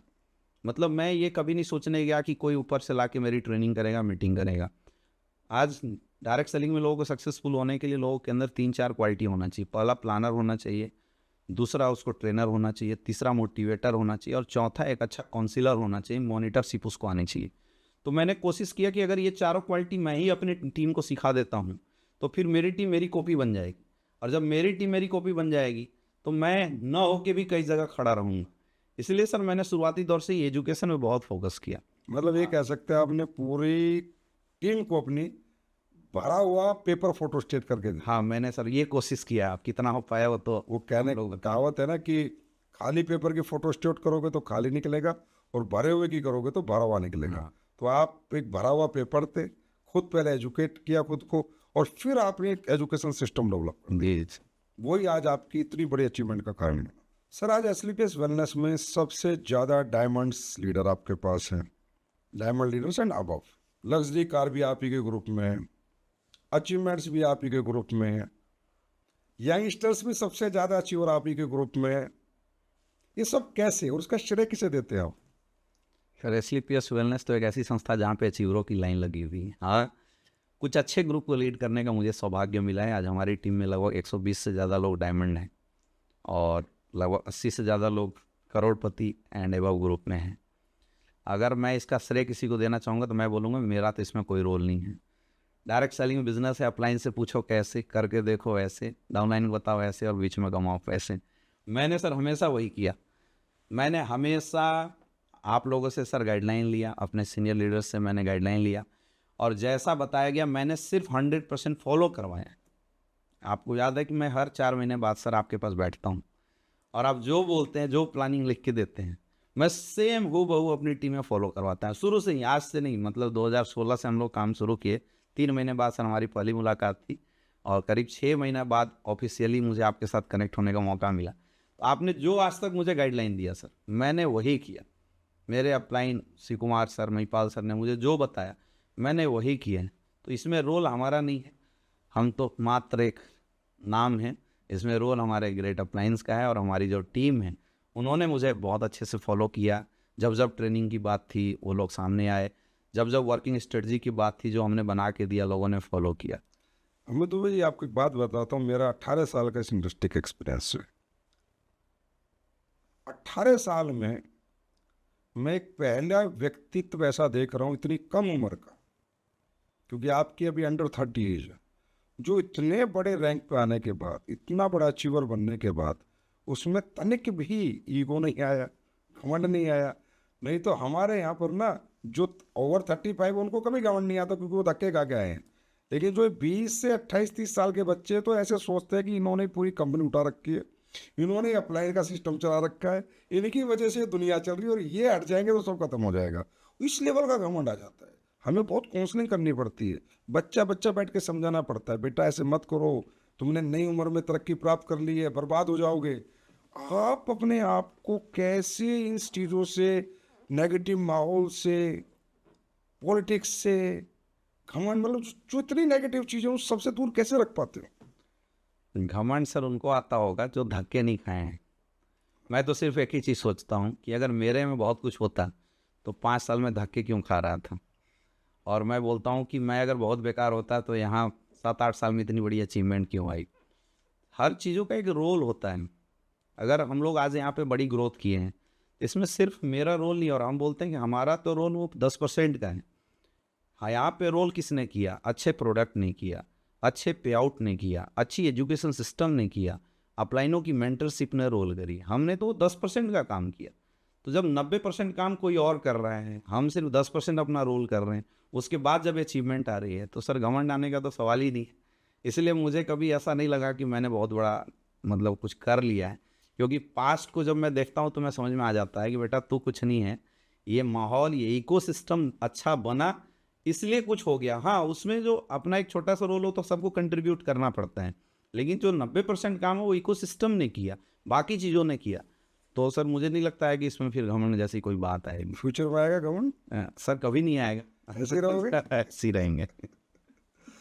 सर एक बहुत बड़ा रिकॉर्ड आपके नाम है, मैं पूरे फिगर नहीं जानता पर मैं इतना जानता हूँ, एक बार एक स्ट्रैटेजी बनी थी 10 के दम की, कि 10 के दम करेंगे 24 घंटे की, फिर लोगों ने 2 दिन के की, 1 घंटे की, कि भाई महीने में जितने भी लोग ज्वाइन होंगे उनको बुलाएंगे और एक रात एक दिन होटल में रखेंगे और उनको बेसिक ट्रेनिंग, थोड़ा मोटिवेशन, थोड़ा गाना बजाना करके उनको हमारे माहौल में डालने की कोशिश करेंगे। मतलब प्रॉपर पूरी ट्रेनिंग नहीं, पर एक 12 स्टेप ट्रेनिंग, थोड़ा प्लान, प्रेजेंटेशन, थोड़ा मोटिवेशन, थोड़ा हल्ला गुल्ला। और उससे क्या होगा कि जो नए नए लोग आए हैं ना, ज़्यादा लंबा हमसे दूर नहीं रहेंगे, हमसे चिपक जाएंगे। उसमें आपने 60-70 दिन, 80 दिन, पता नहीं कितने दिन आप लगातार घर से बाहर रहे थे। 3 महीने से। वही पूछना चाह रहा हूँ। और आपने कई हजारों को खुद ट्रेनिंग, मतलब आपके पास उस टाइम पे बहुत सारी डाउनलाइन भी थी, अचीवर भी थी, पर खुद आपने पूरे 10 के दम के 24-24 घंटे के बैच निपटाए थे। क्या फिगर था सर? कितने दिन बाहर रहे थे? उस समय सर 2017 की ये बात है, मैं स्टार सफायर था और कंपनी में अनाउंस हुआ कि 10 कदम ट्रेनिंग करना है। तो अलग अलग ग्रुप की 10 कदम ट्रेनिंग चल रही थी, तो मेरे पास सर आपका कॉल आया, आपने बताया ऐसे ऐसे 10 कदम है, इसकी स्ट्रेटजी बनाओ और इस पे काम करना शुरू करो। और मुझे बड़ा हिट हुआ, क्योंकि वहाँ एक फार्मूला काम कर रहा था कि जब एक डायमंड का टैलेंट एक फ्रेशर में डाला जाए तो क्या ग्रोथ होगी, ये सोच के देखो। क्योंकि जनरली क्या होता है, एक डायमंड स्टार सफायर को सिखाता है तो 90% सिखाता है, स्टार सफायर उसके नीचे को सिखाता है तो 90%। तो नीचे जाते जाते 5 लेयर के बाद पता चलता है कि ओरिजिनल जो एजुकेशन है वो डाइट कर गया, मर गया। लेकिन इस ट्रेनिंग में ऐसा था कि सीनियर लीडर फ्रेशर्स को बेसिक काम सिखाएगा। तो ये चीज़ मुझे बड़ा अच्छा लगा था कि अगर मैं अपना डुप्लीकेट फ्रेशर को कर दूँ तो फिर कितना मज़ा आएगा। तो हमने एक फर्स्ट बैच बनाया था 30 लोगों का, जो मेरी की कोर 30 लोग थे, मैंने उसका एक बैच बनाया और मैंने फर्स्ट 10 कदम ट्रेनिंग लिया। और उस 10 कदम ट्रेनिंग के बाद मैंने लोगों से पूछा कैसा लगा। तो चूंकि जो मेरे परफॉर्मर थे, मैंने देखा उनमें बहुत सारी कमियां थी, उनको प्लान करने नहीं आता था, क्लोजिंग करना नहीं आता था, ऑब्जेक्शन हैंडलिंग करना नहीं आता था। तो ये सब मैंने उनको जब तैयार किया तो मैंने बोला सोचो ये क्वालिटी नीचे में चली जाए तो कैसे रहेगी। सबने बोला बहुत अच्छा। फिर हमने सर 10 कदम के बैच करने शुरू किया और 200 250 के हमने बैच किए। 3 महीना मैं कंटिन्यूअस स्टार सफायर लेवल पे घर से बाहर रहा था और करीब, मुझे डाटा एग्जैक्ट तो नहीं याद है, बट 5 से 6 हज़ार लोगों को हमने 10 कदम ट्रेनिंग से निकाला था। और उसका फ़ायदा ये हुआ सर, 3 महीने बाद जो मेरी सेल थी अबाउट टू कैपिंग, मतलब मेरा 120-140 आईडी का उस समय बिजनेस रहा होगा, लेकिन उसके बाद 300-350-400 आईडी का मेरा बिजनेस 3 महीने बाद। हाँ, 3 महीने बाद मैं स्टार सफायर से फटाफट डायमंड बन गया। नहीं, ये तो मैं भी मानता हूँ कि आप बेस्ट फॉलोअर हो, बेस्ट। जी जी सर। अच्छा, आपको वैसे कोई मिले या देखे या बात करे, बड़ा शांत सा स्वभाव है आपका, बहुत चुप चुप से रहते हो। मैंने तो मतलब अगर आपको किसी ने ट्रेनिंग में ना देखा हो तो सोचेंगे हमें तो तो बोलता ही नहीं होगा। इतने शांत रहते हो, इतने एग्रेसिव तरीके से काम करते हो, ऐसे कैसे? एक्चुअल सर मेरा जो शांत रहना है वो इसलिए है क्योंकि मैं एक बहुत अच्छा लर्नर हूँ।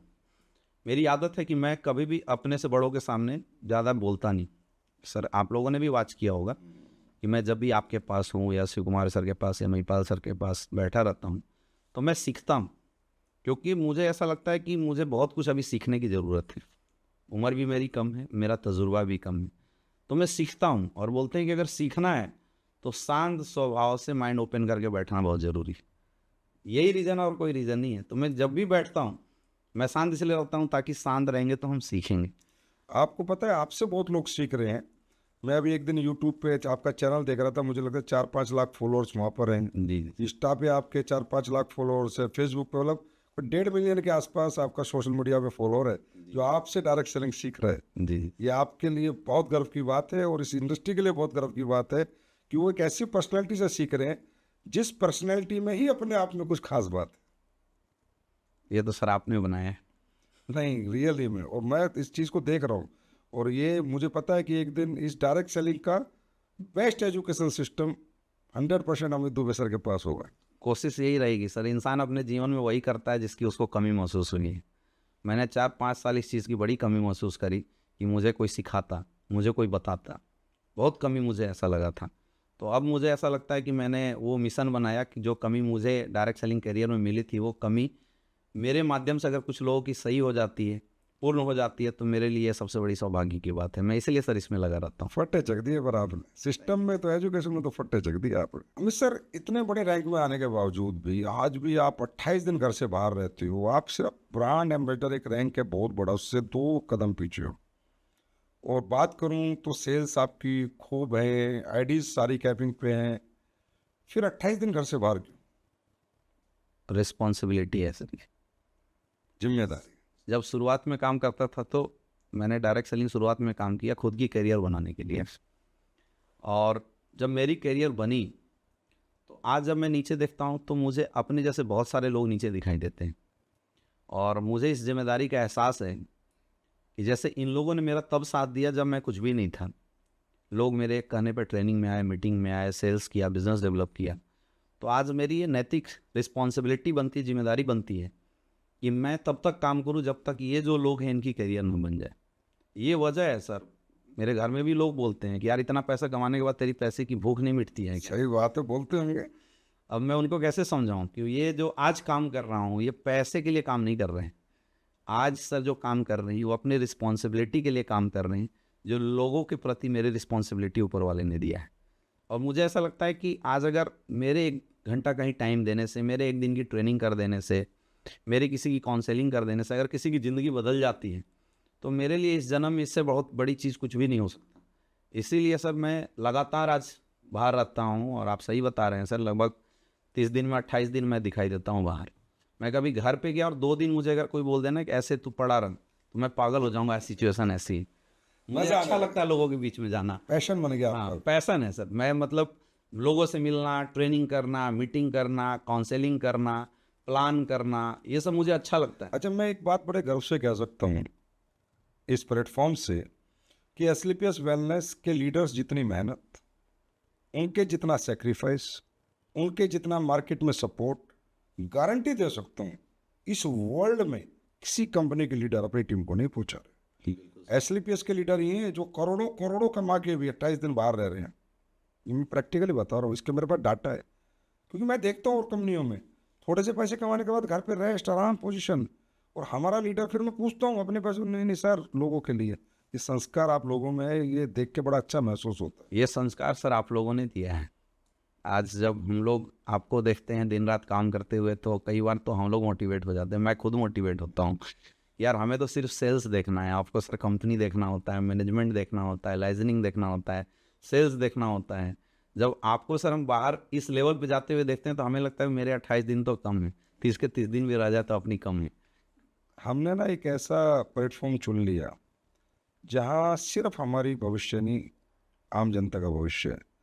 तो ये तो भगवान सबको बनाता है। भगत सिंह को शहीद होने के लिए बनाया था, महात्मा गांधी को आंदोलन करने के लिए बनाया था, बापू को, जी, सरदार पटेल को जिम्मेदारी दी थी, अंबेडकर को संविधान कि आप संविधान लिखो, डॉक्टर भीमराव अम्बेडकर को, सरदार पटेल को कहा आप पूरी रियासत इकट्ठी करके एक नए हिंदुस्तान का निर्माण करो। जिम्मेदारी दी है शायद भगवान ने हम लोगों को, अब ये निभानी पड़ेगी। अब हमारी पर्सनल लाइफ खत्म हो चुकी है, अब लोगों के लिए जीना पड़ेगा। और हम लोग सर इसको मरते दम तक निभाएंगे। ये गॉड सोच ब्लेस, अंदर आ गई है। God bless us, God bless every SLPS direct seller. अच्छा, मैं तो भाई इस लेवल पे आने के बाद, इतना पैसा कमाने के बाद, जैसे मैं पहले ही पूछता हूँ कि आपकी कितनी आईडी कैपिंग पे? अभी सर 2 है। 2 कैपिंग पे प्रॉपर। रॉयल एम्बेसडर 1 पे रैंक है, दूसरी पे ब्लैक डायमंड, दूसरी पे ब्लैक डायमंड है। और आपके एक भाई भी हैं, उनकी भी कैपिंग है, अश्वनी दुबे। वो भी आप अपने छोटे भाई को भी धंधे में ले आए, उनको भी आपने इतना ट्रेंड किया। और ये बहुत बड़ी बात है कि आपका भाई आया और सीधा कैपिंग पे पहुंचा दिया, और आपने उसे बिल्कुल सपोर्ट नहीं किया। भी मुझे पता है, आप जाते भी नहीं उसकी टीम मीटिंगों में। तो ये भी एजुकेशन सिस्टम का ही कमाल है आपके कि आपने ऐसा एजुकेट कर दिया कि एक और अमित दुबे मार्केट में छोड़ दिया, जितने बहुत सारे तो आपने छोड़ ही रखे। 3 आईडी पे कैपिंग, इतनी बड़ी अचीवमेंट्स। इसके बावजूद मैंने देखा है कि जब भी कोई, क्योंकि देखो होता क्या, हमारा एक नेचर है कि जब पैसा और पावर आती है तो लोग पॉलिटिक्स करने लगते हैं, इसकी उधर, उसकी इधर, कभी इसकी बुराई, कभी उसकी भलाई, कभी उसके बारे में गलत, कभी अपलाइन के बारे में गलत, कभी डाउनलाइन के बारे में गलत, कभी कंपनी गलत, कभी सिस्टम गलत, वो अच्छा है, वो बुरा है, इन चीज़ों में फंस जाते हैं। मैंने देखा है, मैं बहुत नज़दीकी से लोगों को वॉच करता हूँ, लोगों को लगता होगा सही से कुछ नहीं पता, प्रैक्टिकल में सबको वॉच करता हूँ। मैंने देखा कहीं से चुपके से निकल जाते हो, कहीं नेगेटिव बातें होती है, कहीं पॉलिटिक्स होती है, सिर्फ अपने काम से काम, अपने काम से काम। ये शिक्षा कहाँ से मिली आपको कि भाई इतने बड़े लेवल पे आने के बाद इन चीज़ों में फंस गए तो बना बनाया नेट खत्म हो जाता है। एक्चुअल सर मैंने कहीं पढ़ा था कि 3 तरह की पावर होती है, मनी पावर, मैन पावर और माइंड पावर। ऊपर वाले के आशीर्वाद से हमारे पास तीनों है। माइंड पावर भी परमात्मा ने दिया, माँ सरस्वती के आशीर्वाद से। मनी पावर एसलीपीएस वेलनेस ने दिया और मैन पावर भी एसलीपीएस वेलनेस ने दिया। और जब भी किसी इंसान के अंदर पावर आती है तो बोलते हैं पावर ही पॉलिटिक्स को जन्म देता है। लेकिन मेरा ये पिछले 11 साल का एक्सपीरियंस रहा, मैंने देखा है कि आज तक डायरेक्ट सेलिंग के अंदर जिन लोगों ने भी पॉलिटिक्स किया वो ज़्यादा दिन सस्टेन नहीं हो पाए। मैंने पिछली संस्था में भी देखा कि बड़े बड़े लीडर जिनकी मतलब 20-20 लाख लोगों की नेटवर्क थी, उनकी टीमों में जिस दिन पॉलिटिक्स शुरू हुई पूरी टीम खत्म हो गई, मर गए लोग।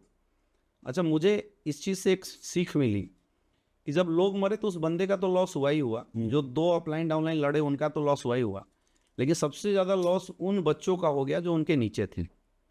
और ये मतलब मेरे माइंड में सर इम्पैक्ट करके बैठा हुआ है, क्योंकि हम अपनी ईगो की वजह से अपना करियर ख़राब कर सकते हैं, अपना नुकसान कर सकते हैं, लेकिन हमें ऊपर वाला कोई हक नहीं देता कि हम नीचे वाले की करियर ख़राब करें।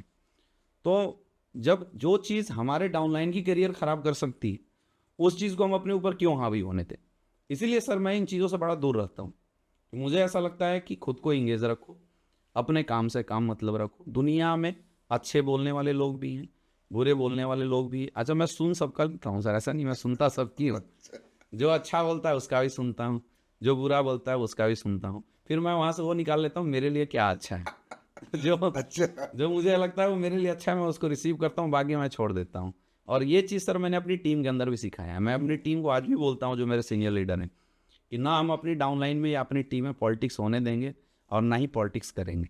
अगर कोई कोशिश भी करता है तो मैं उसको तुरंत खंडित करता हूँ। हाँ, बच्चे हैं, क्योंकि लोगों का करियर खराब हो रहा है सर। हमारे सीनियर लीडर, अब हमने तो कमा लिया जो कमाना था, लेकिन हमारी इन हरकतों की वजह से, और मैं बोलता हूँ सर ये घटिया हरकत है, क्योंकि जब हम कुछ नहीं थे तभी संस्था, तब उन लोगों ने हमारा साथ दिया, और जब आप हम कुछ हो गए हैं तो फिर कैसा ये ईगो है, ये कैसा रुतबा दिखाने वाली बात।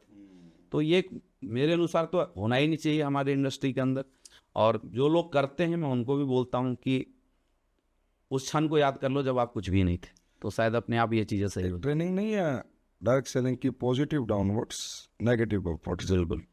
हकीकत में जितने भी लोग यहाँ सफल हैं वो वही है जिन्होंने कभी नेगेटिविटी अपनी टीम में ना बातें की, ना फैलाई, ना किसी की बुराई की, ना किसी के बारे में गलत किया। नेगेटिव बातें ऊपर की और पॉजिटिव बातें नीचे की। तो ये यही कारण है आपके सक्सेस का, मैं आज आपको बता रहा हूँ, क्योंकि आपके यहाँ पॉजिटिव डाउनवर्ड्स है और नेगेटिव बातें अपवर्ड्स। अगर कुछ हो भी जाता है तो आप मुझे फ़ोन करते हो, अपलाइन को फ़ोन करते हो कि सर ये हो गया, ऐसा हो गया, कंपनी ने ये कर दिया, कंपनी ने ऐसा कर दिया, कंपनी ने उसके साथ ये कर दिया, ये नहीं होना चाहिए था, लेकिन नीचे आप सब पॉजिटिव देते हो। और यही कारण है आज आप कितनी बड़ी ग्रोथ का। हम लोग सर किसी भी मुद्दे को कभी इशू नहीं बनाते, और मेरी आदत रही है, चाहे कंपनी से रिलेटेड कोई भी मुद्दा हो, चाहे टीम से रिलेटेड कोई भी मुद्दा हो, हमें लगता है कि उसको तुम सुनो, समझो और सॉल्व करो।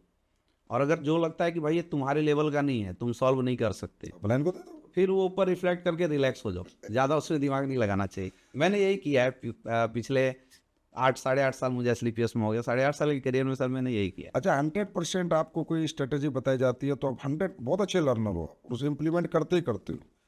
और मान लो अपलाइन नहीं पता ना भी करो तो अपलाइन क्या कर लेगा, कभी मन नहीं करता छोड़ना यार, अपलाइन को बोलने थे मुझे नहीं करना, बिल्कुल मैं अपने हिसाब से चलूँ, अब तो मैं रॉयल एम्बेसडर बन चुका हूँ। नहीं सर, मुझे ऐसा लगता है कि जो चीज़ें हमारे अपलाइन ने बताई है वो मेरे और मेरी टीम के लिए बताई है, तो उसको हमें फॉलो करना चाहिए। क्योंकि अगर हम फॉलो नहीं भी करते तो अपलाइन का क्या लॉस है इसमें। अगर हम फॉलो करेंगे तो हमारी ग्रोथ होगी, अगर हम फॉलो नहीं करेंगे तो हमारी जो ग्रोथ है उसमें कहीं ना कहीं बाधा आएगी। तो मैं तो उसको कभी भी डिनाइड नहीं करता, क्योंकि हमें ऐसा लगता है कि जो हमारे सीनियर हैं, जो हमें समझा रहे हैं, उनके पास अलग लेवल की नॉलेज है। यहाँ पे सर ये ना फॉलो करने वाली हैबिट क्यों होती है लोगों के अंदर, क्योंकि लोगों के अंदर एक रैंक के बाद एक झूठा ईगो आ जाता है कि मुझे तो सब कुछ आता है। अब मेरे अंदर क्या है, मुझे ऐसा लगता है कि मेरे अंदर ना अभी 20 करोड़ की नॉलेज है, मैं ये समझा सकता हूँ, ये जानता हूँ कि 20 करोड़ कैसे कमानी है। लेकिन सर आपने बताया 100 करोड़ का चेक, अब अगर 100 करोड़ हमें कमाना है तो मुझे वो सीखना पड़ेगा जो मैं नहीं जानता। अब वो कौन बताता है, वो बताते हैं हमारे सीनियर, हमारे अपलाइन। अगर हम फॉलो ना करें तो हम 100 करोड़ तक पहुँच ही नहीं सकते। इसलिए सर मैं कभी भी नहीं करूँगा या अपने अनुसार करूँगा, इसके बारे में मैं सोचता ही नहीं। बात बिल्कुल सही है।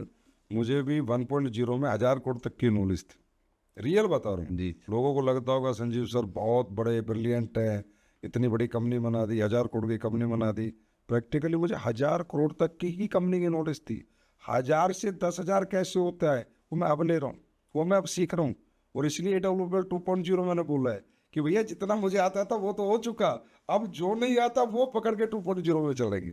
ना वो प्रोडक्ट चेंज होंगे, पैकिंग चेंज होंगी, डिज़ाइन चेंज, अब दुनिया देखेगी। तो हकीकत में हम हकीकत में जब तक इस धरती पे हमारा आखिरी सांस है तब तक हम लर्नर ही रहते हैं। हमें दो जी याद रखना, लास्ट तक सीखते रहेंगे। तो हमें सर इतनी बड़ी टीम है, बहुत सारी आपस में अपलाइन डाउनलाइन के झगड़े होते होंगे, नेगेटिव होते होंगे, कभी कोई नेगेटिव हो गया, कभी ये लीडर नेगेटिव हो गया, कभी कोई पॉलिटिक्स हो गई, कभी किसी ने झंडा खड़ा कर दिया, अब मैं नहीं करूँगा। इतनी बड़ी टीम है, इतने सारे करोड़पति डायमंड लीडर्स, कैसे संभालते हो? इसके लिए सर बहुत ज़रूरी है, और ये मतलब एक बहुत बड़ी लेसन है सीनियर लीडरों के लिए। इसके लिए बहुत बड़ी चीज़ है, सबसे पहले टीम को अपना मानिए। जब टीम को हम अपना मानेंगे ना तो उनकी प्रॉब्लम को हम अपना मानने लगते हैं। मेरी आदत है सर, मेरी कोई भी टीम में झगड़ा करती है, मैं बिल्कुल नहीं बोलूँगा कि मेरी टीम में झगड़े नहीं होते या लोग अंदर से एक दूसरे के प्रति फूट नहीं आती, नाराज़ नहीं होते, सब होते हैं। और मैं तो बोलता हूँ सीनियर लेवल के लोग होते हैं, लेकिन मेरे पास जब भी आते हैं मैं पहले ये समझने की कोशिश करता हूँ कि ये जो काउज़ है, ये जो रीज़न इसके अंदर क्यों आया। और मैं बहुत पेशेंसफुली लोगों की बातों को सुनता हूँ, पेशेंस के साथ सुनता हूँ, एनालाइज करता हूँ, और उचित अनुचित का एक लोगों को मैं जो रिस्पॉन्स होना चाहिए वो रिस्पॉन्स देता हूँ। और एक और ख़ास बात है, मैं कभी रिफ्लेक्ट नहीं करता, क्योंकि मामला बिगड़ता तब है जब कोई डाउनलाइन अपनी प्रॉब्लम लेकर आए और हमने रिफ्लेक्शन मार दिया। रिएक्ट कर, हाँ, रिएक्ट करने से वो क्या बिगड़ जाता वो है, भी नेगेटिव रिएक्शन। वो बिगड़ जाता है बिल्कुल। तो मैं निगेटिव रिएक्शन कभी नहीं देता, मुझे पता है वो गलत है और उल्टा बोल रहे हैं, फिर भी उस टाइम पे मैं होल्ड करके रखता हूँ। और मुझे मणिपाल सर की एक बात बहुत अच्छी लगती है। सर बोलते हैं कि कुछ चीज़ें समय के अनुसार छोड़ दो। जैसे कोई प्रॉब्लम आई सामने, अब ये आपको लगता है सॉल्व नहीं हो सकता, नहीं, बस इसको टाल दो आप कुछ दिन के लिए। समय कुछ चीज़ें सही कर देती है। तो मैं कुछ प्रॉब्लम ऐसी होती है जिसको मैं टाल देता हूँ घुमा के। कुछ दिन बाद वही लीडर जो आज एक बहुत बड़ा इशू लेके खड़ा था वो बोलता है सर तो कुछ था ही नहीं। इससे सर सॉल्व हो जाती है हमारी प्रॉब्लम। होता है ना, आदमी को जैसे एंगर आता है तो कुछ मिनट कुछ समय के लिए आता है, फिर 2 दिन बाद वही बंदा शांत हो जाता है। हाँ, ये चीज़ें सर काफ़ी काम आती हैं। रिफ्लेक्ट करने के बाद मामला गड़बड़ हो जाता है। घर पे भी अगर वाइफ ज़्यादा चिल्ला रही हो तो हस्बैंड चुप हो जाए तो झगड़ा नहीं होता। ये तो दोनों में गुत्तम गुत्ता हो जाते हैं। हमारा एक्टिव रिएक्शन है कहीं ना कहीं नेगेटिविटी और झगड़ों को जन्म दे। जी जी।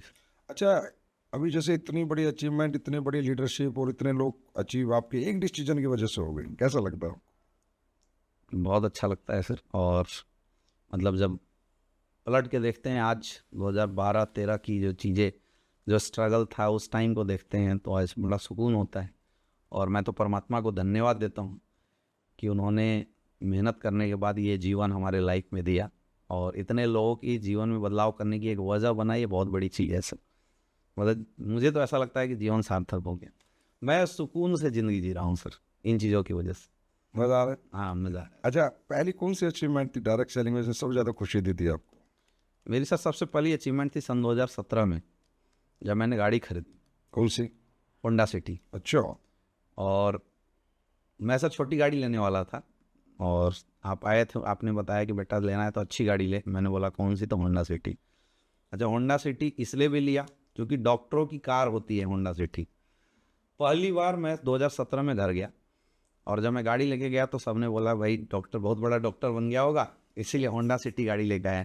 फर्स्ट टाइम मैंने अपनी फैमिली को बताया था कि मैं MBBS 4 साल पहले क्विट करके नॉर्मल एजुकेशन किया हूँ। क्या रिएक्शन था? वो गाड़ी सर मैं लेके आया हूँ। सर क्या है, जब सफलता आ जाती है ना जीवन में तो परिवार की निगेटिविटी अपने आप मर जाती है। फिर भी थोड़ा बहुत तो दिया होगा रिएक्शन पापा ने? पिताजी तो बहुत शॉक्ड थे, बट चूंकि अचीवमेंट उस समय इतनी अच्छी आने लगी थी कि मेरी अचीवमेंट मतलब उनके छोटी चीज़ों पे पर्दा डाल देती। गरीबी सर एक ऐसी चीज़ होती है ना कि गरीबी में इंसान सिर्फ एक चीज़ ढूंढता है कि ज़रूरतें पूरे होने का रास्ता कहाँ से आ जाए, और वो रास्ता कैसे भी आए। वो चूँकि हमने यहाँ से हासिल कर लिया था 1 साल के अंदर, तो 2017 में जब हासिल करके गया तो फिर कोई बहुत बड़ा रिएक्शन नहीं, मतलब ऐसा नहीं हुआ कि डंडे से कोई मुझे ढूंढ रहा हो, ऐसी चीज़ें नहीं हुई।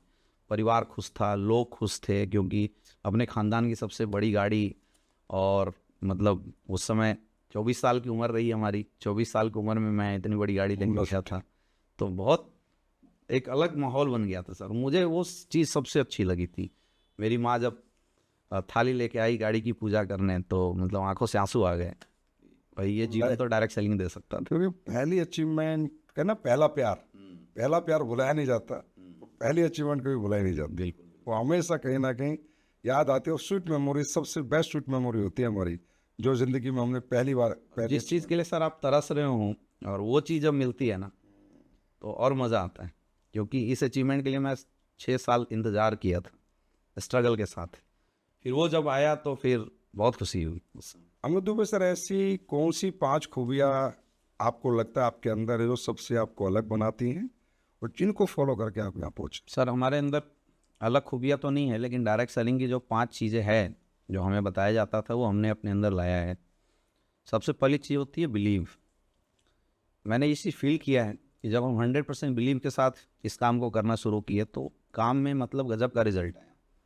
तो मुझे 100% मतलब 100% विश्वास है हमारी संस्था के ऊपर, हमारे अपलाइन के ऊपर, हमारा प्रोडक्ट के ऊपर 100% विश्वास है। मतलब अगर 5000 लोग एक तरफ खड़ा होकर बोले कि नहीं ये जी गलत है, तो मैं इकलौता ऐसा हूँ जो खड़ा होकर बोल सकता हूँ नहीं ये सही है। उस लेवल का विश्वास मेरे अंदर रहा है। दूसरी चीज़ है, कोई भी काम डेवलप करने के लिए पेशेंस चाहिए। तो ऐसा नहीं कि रातों रात कुछ भी हो जाता है। कई बार ऐसा होता है कि आप बहुत मेहनत कर रहे होते हैं और रिजल्ट अच्छी नहीं आती, और कई बार ऐसा होता है कि कम मेहनत से अच्छी रिजल्ट आती है। अब वो कब आएगा सिचुएशन, जब हम पेशेंस के साथ लगे रहेंगे। क्योंकि रातों रात ज़िंदगी नहीं बदलती है, ज़िंदगी बदलने में टाइम लगता है, और जब तक जीवन ना बदल जाए तब तक के लिए पेशेंस चाहिए। वो पेशेंस मैंने महसूस किया है कि जब तक रहेगा तभी काम होगा। बोलते हैं सबके मेहनत का कोटा है, अब कितने दिन में वो कोटा भरेगा ये बहुत ज़रूरी है। तीसरी चीज़ कंसिस्टेंसी, मतलब लगातार काम करना। आप 6 साल से लगे हैं, लेकिन 6 साल में अगर आपने 6 महीना काम किया तो कोई मतलब नहीं बनता है।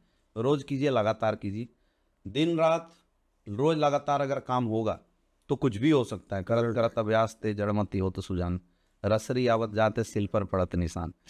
तो हम कितने भी बेवकूफ़ हैं, हमें इंडस्ट्री का कोई नॉलेज नहीं है, कुछ भी हम नहीं जानते हैं, लेकिन अगर लगातार लगे रहे, लगातार काम करते रहे, तो इंडस्ट्री की नॉलेज भी आ जाएगी, काम भी सीख जाएंगे, और सक्सेस भी बड़े आराम से यहाँ पे आना शुरू हो जाता है। और चौथी चीज़ है पॉजिटिव एटीट्यूड। काम करना है तो पॉजिटिविटी के साथ।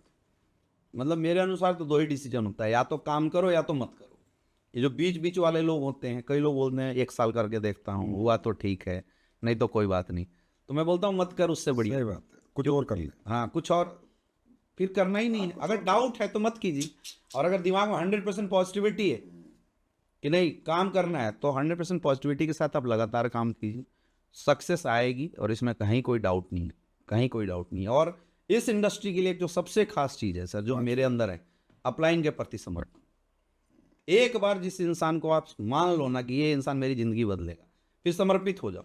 फिर अगर लगे कि वो गला काट रहा है ना, तो मैं बोलता हूँ गला कटवा दो, भगवान शंकर जैसा दोबारा जिंदा कर देगा। ये बहुत ज़रूरी। ये 5 चीज़ें मैंने इस इंडस्ट्री के अंदर अपने व्यक्तित्व के अंदर इन 5 चीज़ों को ढाला है, और मुझे इसका काफ़ी फ़ायदा मिला। और बोल सकते हैं कि अगर इतनी बड़ी सक्सेस आई है तो इनमें 5 चीज़ों का बहुत बड़ा रोल है। इन्हीं के साथ सर मैं तो काम किया। अमित दुबे जी, जैसे आपने रोज करो, लगातार करो, पॉजिटिव रहो, इसका ना खड़े रहो, डटे रहो। भाई जिंदगी में कब क्या बदल जाए, कब क्या हो जाए, किसी को मालूम नहीं। कोई एक कहावत है ना, when you get big break in your life you don't know. तो खेलते रहो, कब 6 लगेगा जिंदगी का, कब बॉल आपके अनुसार आएगी, कब बॉलर आपके अनुसार आएगा, कब ग्राउंड आपके अनुसार होगा, कब पिच भी आपके अनुसार होगी, पता नहीं जिंदगी कब बदल जाए। और रही बात अपलाइन के प्रति समर्पित, तो अपलाइन के प्रति समर्पण होता है पॉजिटिविटी। कि जब एक व्यक्ति किसी को कुछ मान लेता है और उसको फॉलो करता है, तो व्यक्ति नेगेटिव नहीं हो सकता। क्यों नहीं हो सकता? क्योंकि जब जब वो नेगेटिव होगा या कुछ ऐसा लगेगा, तो एक व्यक्ति होगा जो उसको सुनेगा और जो उसको सॉल्यूशन देगा। तो बड़ी गजब की आपके अंदर ये क्वालिटी है, मुझे भी पता चल गई आज, मैं भी इन्हें फॉलो करूँगा। अच्छा ये बताइए, नया डार्क सेलर आया, अचानक से फ्रेशर इंडस्ट्री में आया, कोई एक्सपीरियंस नहीं है किसी भी कंपनी का, उसको आते ही कौन से 5 बदलाव करने चाहिए? कोई भी सर अगर डायरेक्ट सेलर हमारे साथ नया आता है, तो हम लोग उनको एक प्रोसेस में डालते हैं। अब वो प्रोसेस क्या है? सबसे पहला चीज़ है उसको प्लान करने आना चाहिए। एक तो इनिशियल स्टेज पे शुरुआती दौर में क्या होता है, अपलाइन साथ में जाके प्लान करते हैं, बट वो फ्यूचर नहीं है। फ्यूचर बनाना है तो जितना जल्दी हो सके आप उस संस्था के प्लान को सीख जाइए। आपके पास प्रोडक्ट की पूरी नॉलेज होनी चाहिए। 2 प्लान की डिलीवरी सिस्टम जो आपके अंदर है वो पूरा परफेक्ट होना चाहिए। ठीक है। तीसरी चीज़, जल्दी जल्दी आप ट्रेनिंग सिस्टम के साथ अटैच होइए, क्योंकि ट्रेनिंग सिस्टम अटैच होने के बाद बहुत सारी नॉलेज धीरे धीरे आनी शुरू हो जाती है। प्रैक्टिकल नॉलेज, मेंटल जो एजुकेशन होती है, मेंटल ठहराव कैसे होता है, ये सारी चीज़ें उसके दिमाग में आनी शुरू हो जाती है। ठीक है। ये 2 चीज़ें हैं, पहला प्लानर एक अच्छा बन जाए, दूसरा ट्रेनिंग के सिस्टम के साथ वो अटैच हो जाए, और तीसरा चीज़ जिसको उसने मेंटर बनाया, किसी को भी ABCD कोई भी मेंटर हो सकता है जो भी अपलाइन है, उसकी गाइडलाइन वो प्रॉपर काम करता है। शुरुआती दौर में सर इतना ही बहुत होता है, क्योंकि समुद्र के किनारे खड़ा होने से गहराई का पता नहीं चलता है, वो स्टेप बाय स्टेप पता चलता है। तो स्टेप बाय स्टेप धीरे धीरे आगे बढ़ेगा, फिर ट्रेनर बनेगा, फिर टीम बनेगी, टीम हैंडलिंग बनेगी। हाँ, इसमें सबसे खास बात क्या है, उसकी पर्सनालिटी डेवलपमेंट पर उसको काम करना चाहिए। अच्छा, वो कैसे? एक सक्सेसफुल नेटवर्कर वही है जो अच्छा नेटवर्कर हो, मतलब उसकी ड्रेस कोड अच्छी हो जानी चाहिए, उसका बोलने का तरीका वो बदलाव होनी चाहिए। Self grooming. हाँ, सेल्फ डेवलपमेंट सर बहुत ज़रूरी है। उसके लिए ट्रेनिंग्स, मीटिंग्स, कुछ किताबें पढ़नी आपने बताया कि कोई भी नया डायरेक्शनर आता है, प्लान देना सीखे, प्रोडक्ट की नॉलेज ले, ट्रेनिंग सिस्टम से जुड़ जाए, अपलाइन जो लेके आया उसको फॉलो करे, उसकी सारी बात माने और सेल्फ ग्रूमिंग करे, सेल्फ ग्रो करें, तो क्या फिर उसे सक्सेस मिल जाएगी? फिर उसको सक्सेस मिल ये जाएगी। बात अमित दुबे जी एक बहुत सक्सेसफुल व्यक्ति कह रहे हैं, तो 100% मिलेगी। जी जी। अमित सर, यहाँ भी लाखों लोग आते हैं, वैसे तो आपने देखा होगा, आप कोई फंक्शन करो तो फुल मोटिवेट, कोई ट्रेनिंग करो फुल मोटिवेट, और वो बातें करेंगे, सरअप करके दिखाएंगे, और जो कि ज़रूरत भी है, क्योंकि इस इंडस्ट्री में ज़्यादातर लोग आते हैं middle class, upper middle class या लोअर मिडिल क्लास, उनकी नीड्स भी हैं, उन्हें सक्सेस चाहिए भी, उन्हें पैसा भी चाहिए, लेकिन फिर भी यहाँ कुछ महीने टिकते भी हैं, कुछ रैंक भी कर लेते हैं, फिर भी छोड़ देते हैं, कुछ लोग थोड़ा बड़ा रैंक कर लेते हैं, फिर भी छोड़ देते हैं। तो ये ऐसा क्या होता है उनके साथ? ऐसे कौन से कारण बनते होंगे कि पैसे जैसे मैं था तो मेरे को ना पहला चेक आया था 900 रुपये का, तो मैंने उसी में अपनी तकदीर देख ली थी, यार जब 900 आ सकते तो 90 लाख भी आ सकते हैं, और यहाँ लोगों को 50,000 भी आ जाते हैं, 15 भी, 20 भी, लाख भी, 5 लाख, 10 लाख, 20 लाख तक। चलो आप छोड़ देते हैं, वो इंडस्ट्री निकल जाते हैं। आपके अनुसार क्या कारण होना बनते हैं? सर इसका सबसे बड़ा कारण लोगों के अंदर बिजनेस एटीट्यूड का डेवलप ना हो पाना। अब दुनिया के हर बिजनेस में जब कोई इंसान आता है तो उसको फाइनेंस मैनेज करना आना चाहिए। हमारे यहाँ मैंने फील किया कि जस्ट उल्टा है। दुनिया का हर व्यापारी जब धंधा करता है तो अपने धंधे की कमाई का 40 से 50% पैसा री इन्वेस्ट करता है, यानी अपने बिजनेस के डेवलपमेंट में करता है। हमने यहाँ क्या देखा कि जब एक डायरेक्ट सेलर हमारे यहाँ आता है और वो पैसे कमाता है तो वो क्या करता है, 100% कमाई उठा के घर परिवार में डाल देता है। मैंने एक चीज़ महसूस किया, जब लोग डायरेक्ट सेलिंग में नहीं हैं तो 20,000 में उनकी परिवार चलती है, लेकिन यहाँ जब 1 लाख रुपए कमाने लगते हैं तो 50,000 1 लाख रुपए उठा के पूरे परिवार को दे देते हैं। सही बात। अब सीधी सी फंडा है कि अगर हमने 1 लाख रुपए कमाया और हमने बिजनेस में 0 इन्वेस्ट किया तो फिर बिजनेस चलेगा कहाँ से? खत्म हो जाएगा। जैसे सर अभी आप बता रहे थे बड़े बड़े रैंक के लोग छोड़ के क्यों जा रहे हैं, और ये मतलब मेरा सर पर्सनल 11 साल का तजुर्बा है, और मैंने तो हमारी टीम में बहुत सारे ऐसे लोग हैं जो अच्छे रैंक पे जाने के बाद भी स्लो हुए हैं। इसका सबसे बड़ा कारण ही यही मैंने देखा कि लोग अपने फाइनेंस को नहीं मैनेज कर पाते, बड़े लेवल पे पैसा आता गया फेंकते चले गए। अच्छा, शुरुआती दौर में क्या होता है कि जैसे मैं हूँ तो मेरे अपलाइन को मेरे बिजनेस की ज़रूरत होती है, तो अपलाइन साथ में जोर लगाते जाता है तो बिजनेस निकल जाता है। लेकिन अगर मेरे अंदर बिजनेस एटीट्यूड नहीं आया तो मैंने तो वो डेवलपमेंट किया नहीं ना जो मुझे करना चाहिए था। अब एक दौर के बाद अपलाइन को मेरी बिजनेस की ज़रूरत होती है, वो ख़त्म हो जाती है, अपलाइन कहीं और जोर लगाता है, तो जो मेरी आदत थी वो गड़बड़ हो गई। तो मैं बिजनेस में जोर लगाने के लिए जो फाइनेंस था उसको जब प्रॉपर मैनेज नहीं किया तो मैं ग्राउंड में नहीं जाऊँगा, मैं लोगों से मिलूंगा नहीं, मैं ट्रेनिंग मीटिंग नहीं करूँगा। धीरे धीरे फिर बिजनेस जो यहाँ टॉप लेवल पे पहुँचा 40-50 हज़ार की चेक पे था, वो धीरे धीरे स्लो हो जाता है। इसका मैंने एक सोल्यूशन बताया जो सर मैं चाहूँगा कि आज लोगों को बताया जाए। दुनिया में बोला जाता है 6 बकेट फार्मूला आपको अपनाना चाहिए। आप अगर डायरेक्ट सेलिंग में भी हैं, आप जो भी कमा रहे हैं, तो आज के बाद ये फार्मूला आप अपना दीजिए, आपकी डायरेक्ट सेलिंग करियर कभी ख़राब नहीं हो सकती। सबसे पहली चीज़, आप जितना भी पैसा कमाते हैं आप 6 अकाउंट खोल लीजिए, 40% पैसा बिजनेस एक्सपेंस में डाल दीजिए।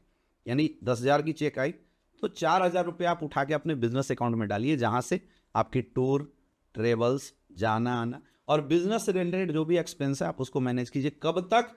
जब तक आप एटलीस्ट कैपिंग अचीवर नहीं हो जाते हैं तब तक ये काम करना ही पड़ेगा, क्योंकि एक दौर आता है कि धंधा हमसे मांगता है और फिर एक दौर आता है कि धंधा कम मांगता है, पैसा ज़्यादा देता है। तो तब तक जब तक हमारा बिजनेस स्टेबल ना आ जाए, यानी हमारे यहाँ अगर देखें तो कैपिंग अचीवर फैमिली के ऊपर आप 20 से 25% का पैसा इन्वेस्ट कीजिए। यानी अगर हम 1 लाख रुपए कमा रहे हैं तो परिवार को बताना है कि भैया 25,000 में जिंदगी चलाओ। डायरेक्ट सेलर यही गलती करते हैं, परिवार को 1 लाख में जिंदगी चलाओ वाली आदत दे रहे हैं, तो उनके पास कुछ बचता नहीं, बिजनेस चलाने के लिए खत्म। बिजनेस चलाने के लिए पैसा बचा नहीं। तीसरी चीज जो डायरेक्ट सेलर को तोड़ रहा है आज के समय में, डायरेक्ट सेलर के पास कुछ भी सेविंग अपनी नहीं होती। तो मैं बोलता हूँ 10% पैसा आप सेव कर लो, उससे क्या 10,000 कमा रहे 1,000 रुपये हमने सेव कर लिया, तो उससे क्या इन फ्यूचर अगर बिजनेस में कभी कोई प्रॉब्लम आई तो वो सेविंग उठा के आप बिजनेस में इन्वेस्ट कर देंगे। 10% आप अपनी हेल्थ के लिए रखिए, क्योंकि कई जगह मैंने ऐसा भी देखा सब कुछ अच्छा चल रहा था लेकिन उस घर में एकाएक किसी की प्रॉब्लम आई, 4-5 लाख रुपए खर्च हो गया, वो टूट जाता है। क्यों ऐसा हुआ? क्योंकि हमने प्री प्लान नहीं किया। तो पहला 40% पैसा हमने बिजनेस में डाल दिया, 20 to 25% पैसा हमने परिवार के लिए दे दिया, 10% पैसा हमने सेविंग में डाला, 10% पैसा हमने मेडिक्लेम के लिए 85%। हाँ, अब 10% पैसा सर देते हैं एजुकेशन के लिए। ये बहुत ज़रूरी है, सेल्फ डेवलपमेंट, जैसे ट्रेनिंग्स होता है, मीटिंग्स होता है, तो उसमें जाने के लिए हमें पैसे चाहिए, किताबें खरीदनी है, तो 10% पैसा एजुकेशन पे बचा। 5% पैसा, वो 5% पैसा होना चाहिए डोनेशन के लिए, क्योंकि वो बहुत बड़ी ताकत है जो लोग करते नहीं है लेकिन करना चाहिए। मैं बोलता 100 रुपये कमा रहे हो तो आप 1 रुपया ही डोनेट करो, लेकिन करो जरूर। इसे कहेंगे हम 6 bucket rule to CAT success. Yes. और ये अगर हम लोग किए, डायरेक्ट सेलर अच्छे मैं डायरेक्ट सेलर की बता रहा हूँ, धंधा जीवन में खराब ना हो, मैं इसकी गारंटी देता हूँ। मैंने ऐसी मैनेज किया है सर, मैं टीम में दबा के पैसे खर्च करता हूँ। आज अगर देखा जाए तो टीम के पास मेरे 60-70 लाख रुपए होंगे, अच्छा। लेकिन ना मेरा परिवार में कोई प्रॉब्लम आई, ना बिजनेस में कोई प्रॉब्लम, क्योंकि उसका एक भाग है, पार्ट है जो मैंने उनको दिया है। तो ऐसा नहीं कि उससे कोई विशेष फर्क पड़ेगा। अच्छा, इस तरीके से अगर हम मैनेज करेंगे धंधा कभी डाउन नहीं जाएगा। क्यों? क्योंकि हमारे बिजनेस एक्सपीरियंस में जब हमेशा पैसे होंगे, हम टूर करते रहेंगे, ट्रेनिंग में जाते रहेंगे, ग्राउंड में जाते रहेंगे, प्लान करते रहेंगे, फॉलोअप करते रहेंगे, ट्रेनिंग करते रहेंगे, मीटिंग करते रहेंगे, गिर ही नहीं सकता है। इस पॉडकास्ट का सबसे बेहतर, सबसे बेहतरीन गोल्डन एडवाइस आज आपने हर डायरेक्ट सेलर के लिए दिया है। और मैं एक ऐसे कंपनी बता रहा हूँ कि हमारी कंपनी के टोटल टर्नओवर 4,000 करोड़ है। वैल्यूएशन की बात करूँ तो होगी 10-20 हज़ार करोड़। और अगर मैं अपनी नेटवर्थ की बात करूँ, मैं सीए से कल परसों पूछ रहा था, तो 27-28 करोड़ नेटवर्थ है बस। बाकी कहाँ गया, कहाँ आया, आज तक मुझे नहीं पता चला। इसीलिए सर स्लीपियस वेलनेस इंडिया की फास्टेस्ट ग्रोइंग। लेकिन हाँ, वो रूल है मेरा, पूरा 6 बैकेट रूल है मेरा। सब 6 बैकेट में कंपनी से जो भी आएगा, कंपनी में मेरा 50% वापस जाता है। कंपनी जो भी लेके आएगी वो 50%, 60% वापस जाता है, 50 to 60। बाकी कंपनी के बैकअप में खड़ा रहता है 10-15%। कंपनी के न्यू डेवलपमेंट के लिए 10-15%। ऐसे करके 6 पैकेट रूल अपना के हर एक बिजनेसमैन बड़ा बनता है। बहुत पते की बात है आपने मिंटू भाई जी बताई। हर डायरेक्ट सेलर सर अगर ऐसा सोचने लगे तो हर डायरेक्ट सेलर कंपनी जैसा बिजनेस खड़ा कर सकते लेकिन ये तो कहते हैं हम तो खर्चा नहीं करेंगे, आएगा लोग एम्प्लॉय मेंटेलिटी से सर काम कि करते जब आएगा तब लगाएंगे। तो मैं उन्हें कहता हूँ तुम नहीं लगाओगे आएगा नहीं। लोग सर जो आएगा वो भी लगा दे तो भी बहुत है हमारी इंडस्ट्री के लिए। अगर हम ये ना बोले कि तुम बाहर से लगाओ, जो आ रहा है उसको भी अगर ऐसे डिस्ट्रीब्यूट कर दे तो भी धंधा बड़ा हो जाए, इजीली बड़ा हो जाए, बहुत इजीली। तो सर ये बात तो काफी पता है लोगों को, आज आपने भी बता दी है, कल लोग भी सुन लेंगे। और मैं तो सालों से एलएलटी में बता रहा हूँ, 10 साल से। तो फिर ये खर्चा करते क्यों नहीं, होता क्यों नहीं, ये समझते क्यों नहीं? सर अप्लाई नहीं ऐसा है लोगों का, जैसा गुरु वैसा चेला। ऊपर से यही बातें बताई जाती है, नीचे लोग यही फॉलो करते हैं। अप्लाई नहीं, 6 बकेट रूल नहीं अपना रहा तो डाउनलाइन कहाँ से अपनाए? ऊपर वाले अपनाने लगे, नीचे वाले में अपने आप कॉपी होना शुरू हो जाएगा। अच्छा, जो अपना रहे हैं सर उनका बिजनेस हम देख सकते हैं कभी भी डाउन नहीं, जिन लोगों ने अपनाया। नहीं, प्रैक्टिकल बात है, मेरे पास तो सारा डाटा है कंपनी का, मैं तो सबको जानता हूँ, सारे लोगों के नेचर को जानता हूँ। महिपाल सर, एक्सपीरियंस पावर, उन्हें पता ही नहीं कि कितना गया और कितना आया है, लेकिन उनका भी वो 6 बकेट रूल है। रामदेव सर, शिव कुमार सर, ये जितने भी सीनियर लीडर, इनका सबका 6 बकेट रूल है। और इसी 6 बकेट रूल से ये लोग आज यहाँ पहुँचे हैं। और आज पूरे हिंदुस्तान की डायरेक्ट सेलर्स को इस 6 बकेट रूल की ट्रेनिंग आज आप दे चुके हैं। अब बहुत डायरेक्ट सेलरों का आज के बाद उद्धार हो जाएगा। अमित जी ये बताइए, एक अपलाइन और डाउनलाइन का रिश्ता कैसा होना चाहिए? मेरे अनुसार सर अपलाइन और डाउनलाइन का रिश्ता गुरु और शिष्य के जैसा होना चाहिए, क्योंकि हमारी इंडस्ट्री में अपलाइन वो कड़ी है जो हमें हर पल इस इंडस्ट्री में एक आगे का रास्ता दिखाता है।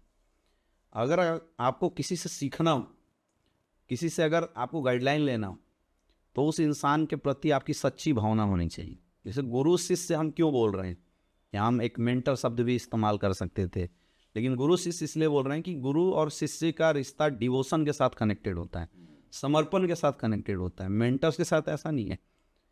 तो अपलाइन और डाउनलाइन अगर गुरु शिष्य जैसा रहे, यानी जो भी हमारा अपलाइन है उसको हम एज ए गुरु माने, जो भी बोल रहा है उसको हम फॉलो करें, जय जिधर भी जाने की बातें कर रहा है अगर उसको हम माने, तो सर डायरेक्ट सेलिंग में हमारी सक्सेस बहुत ही आसान हो जाती है।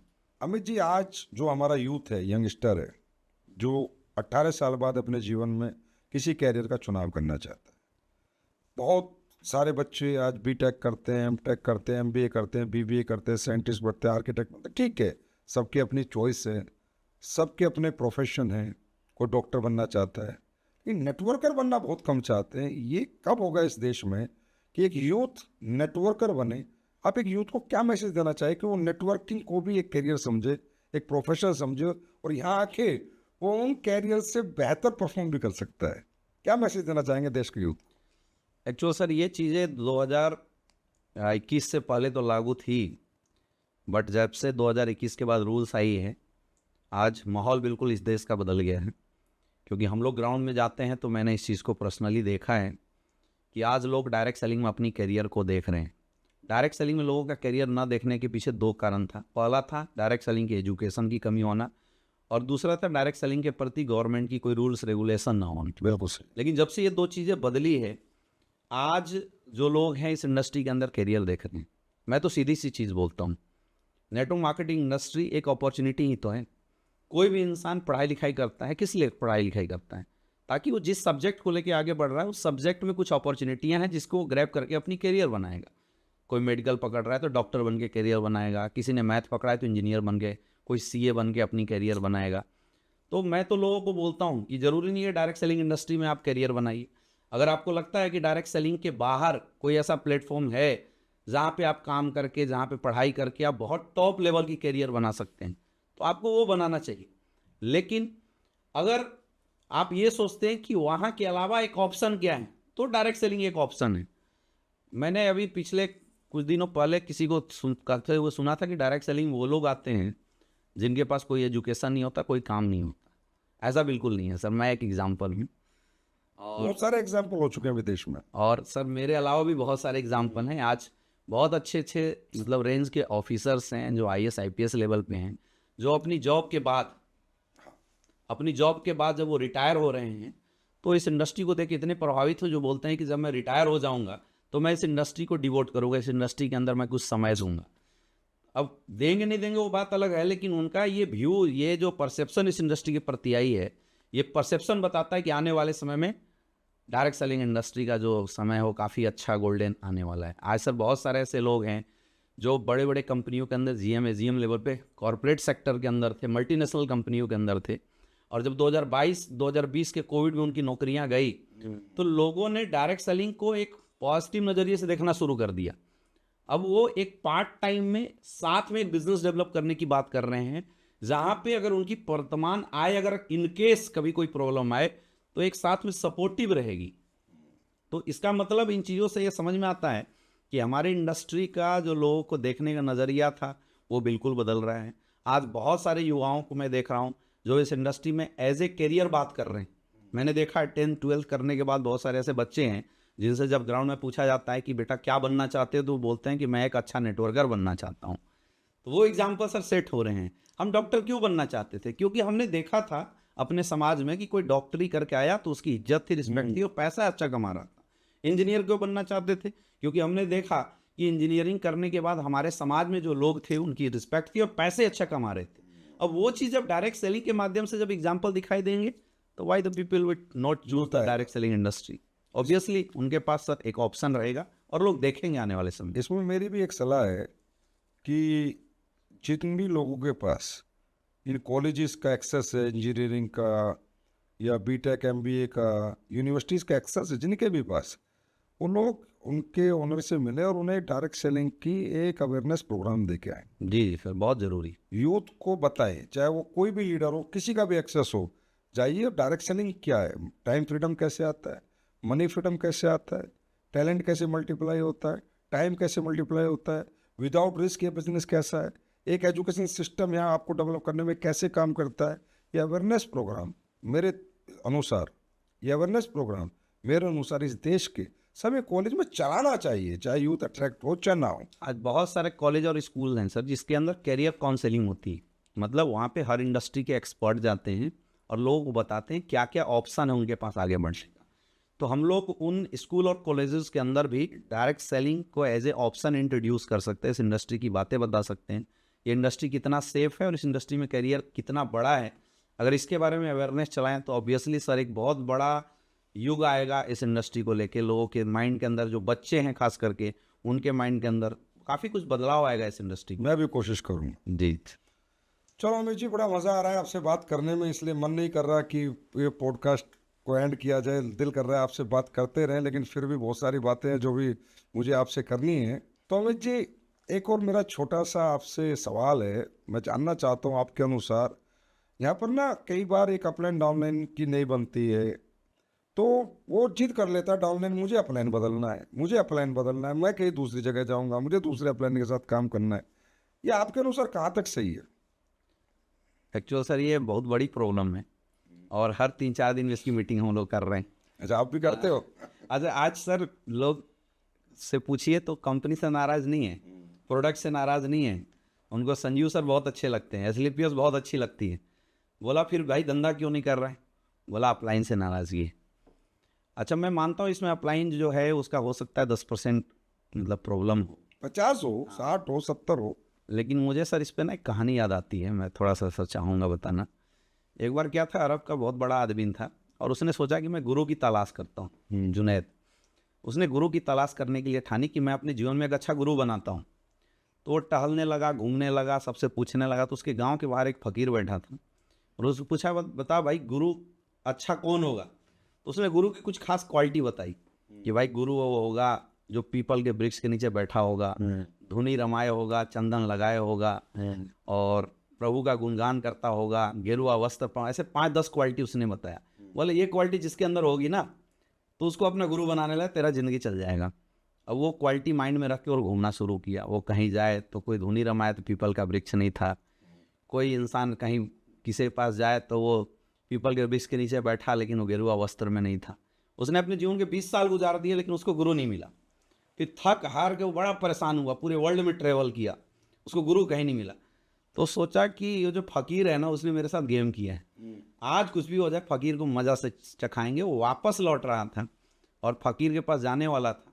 जैसे 100 कदम खड़ा था उसने देखा पीपल का पेड़, उसके नीचे एक आदमी बैठा हुआ है। उसने गेरुआ वस्त्र पहने हैं, चंदन लगाए हैं, धुनी रमाए हुए हैं। उसने देखा कि जो क्वालिटी बताया गया था वो क्वालिटी लिए वही फकीर बैठा था। वो तुरंत उसके चरणों में जा गिर पड़ा और बोला कि आपने 20 साल मेरे क्यों बर्बाद किए? उसने बताया, बेटा अगर तू गुरु की 20 साल तलाश नहीं करता ना तो तू गुरु की महिमा समझ नहीं पाता कि गुरु का क्या रोल है और मैं तेरे गुरु बनने लायक हूँ या नहीं। मैं अगर तुझे बोल देता कि मैं ही तेरा गुरु हूँ तो शायद तुम उस वैल्यू नहीं हमें देता। हमारे डायरेक्ट सेलिंग में सर ऐसा ही कुछ है। जिसको आसानी से जो भी अपलाइन मिला हुआ है लोग उससे दुखी हैं। क्यों दुखी हैं? क्योंकि लोगों की अपलाइनों से एक्सपेक्टेशन बहुत हाई, एक्स्ट्रा एक्सेप्टेशन। हाँ, एक्स्ट्रा एक्सपेक्टेशन है लोगों की। और इस दुनिया के अंदर एक्स्ट्रा एक्सपेक्टेशन की सर कोई सीमा नहीं है, कोई नहीं पूरा कर सकता। लोग बीवी से नाराज क्यों होते हैं? क्योंकि बीवी के प्रति एक्स्ट्रा एक्सपेक्टेशन है कि भाई घर जाएंगे तो जूता उतारेगी, खाना देगी, जो कि नहीं होता तो लोग नाराज होते हैं। यहाँ भी हमारे यहाँ अपलाइनों से बड़ी एक्सपेक्टेशन है लोगों की। अपलाइन मेरा 1 लाख चलाएगा, अपलाइन मेरा 2 लाख चलाएगा, अपलाइन मेरा खर्चा करेगा, अपलाइन मुझे समझाएगा। मैं निगेटिव हो सकता हूँ लेकिन अपलाइन जब निगेटिव हो तो मुझे क्यों नहीं समझाए? ये जो एक्स्ट्रा एक्सपेक्टेशन अपलाइन के प्रति है वही चीज़ है जो अपलाइन के प्रति निगेटिविटी डाल रहा है। अगर इस एक्स्ट्रा एक्सपेक्टेशन को समर्पण में बदल दिया जाए तो हर अपलाइन सर लोगों को अच्छा लगने लगेगा। और मैं बोलता हूँ सर, इस दुनिया के अंदर हर इंसान के अंदर अच्छाई है और हर इंसान के अंदर बुराई है। आप जिसके क्लोज हैं उसकी बुराई आपको दिख जाती है और जिससे दूर हैं उसकी बुराई आपको दिखती नहीं। कई लोगों को मैंने देखा जो इस अपलाइन को छोड़ के दूसरे के पास गए तो वहां पता चला कि इससे 10 कमियां और ज्यादा थी। तो मेरा ऐसे डायरेक्ट सेलरों से एक ही रिक्वेस्ट है कि आपको आपके जीवन में ऊपर वाले ने जो अपलाइन दिया है, अपलाइन क्या है? अपलाइन एक भाव है। अपलाइन क्या है? अपलाइन एक फ़ोटो है।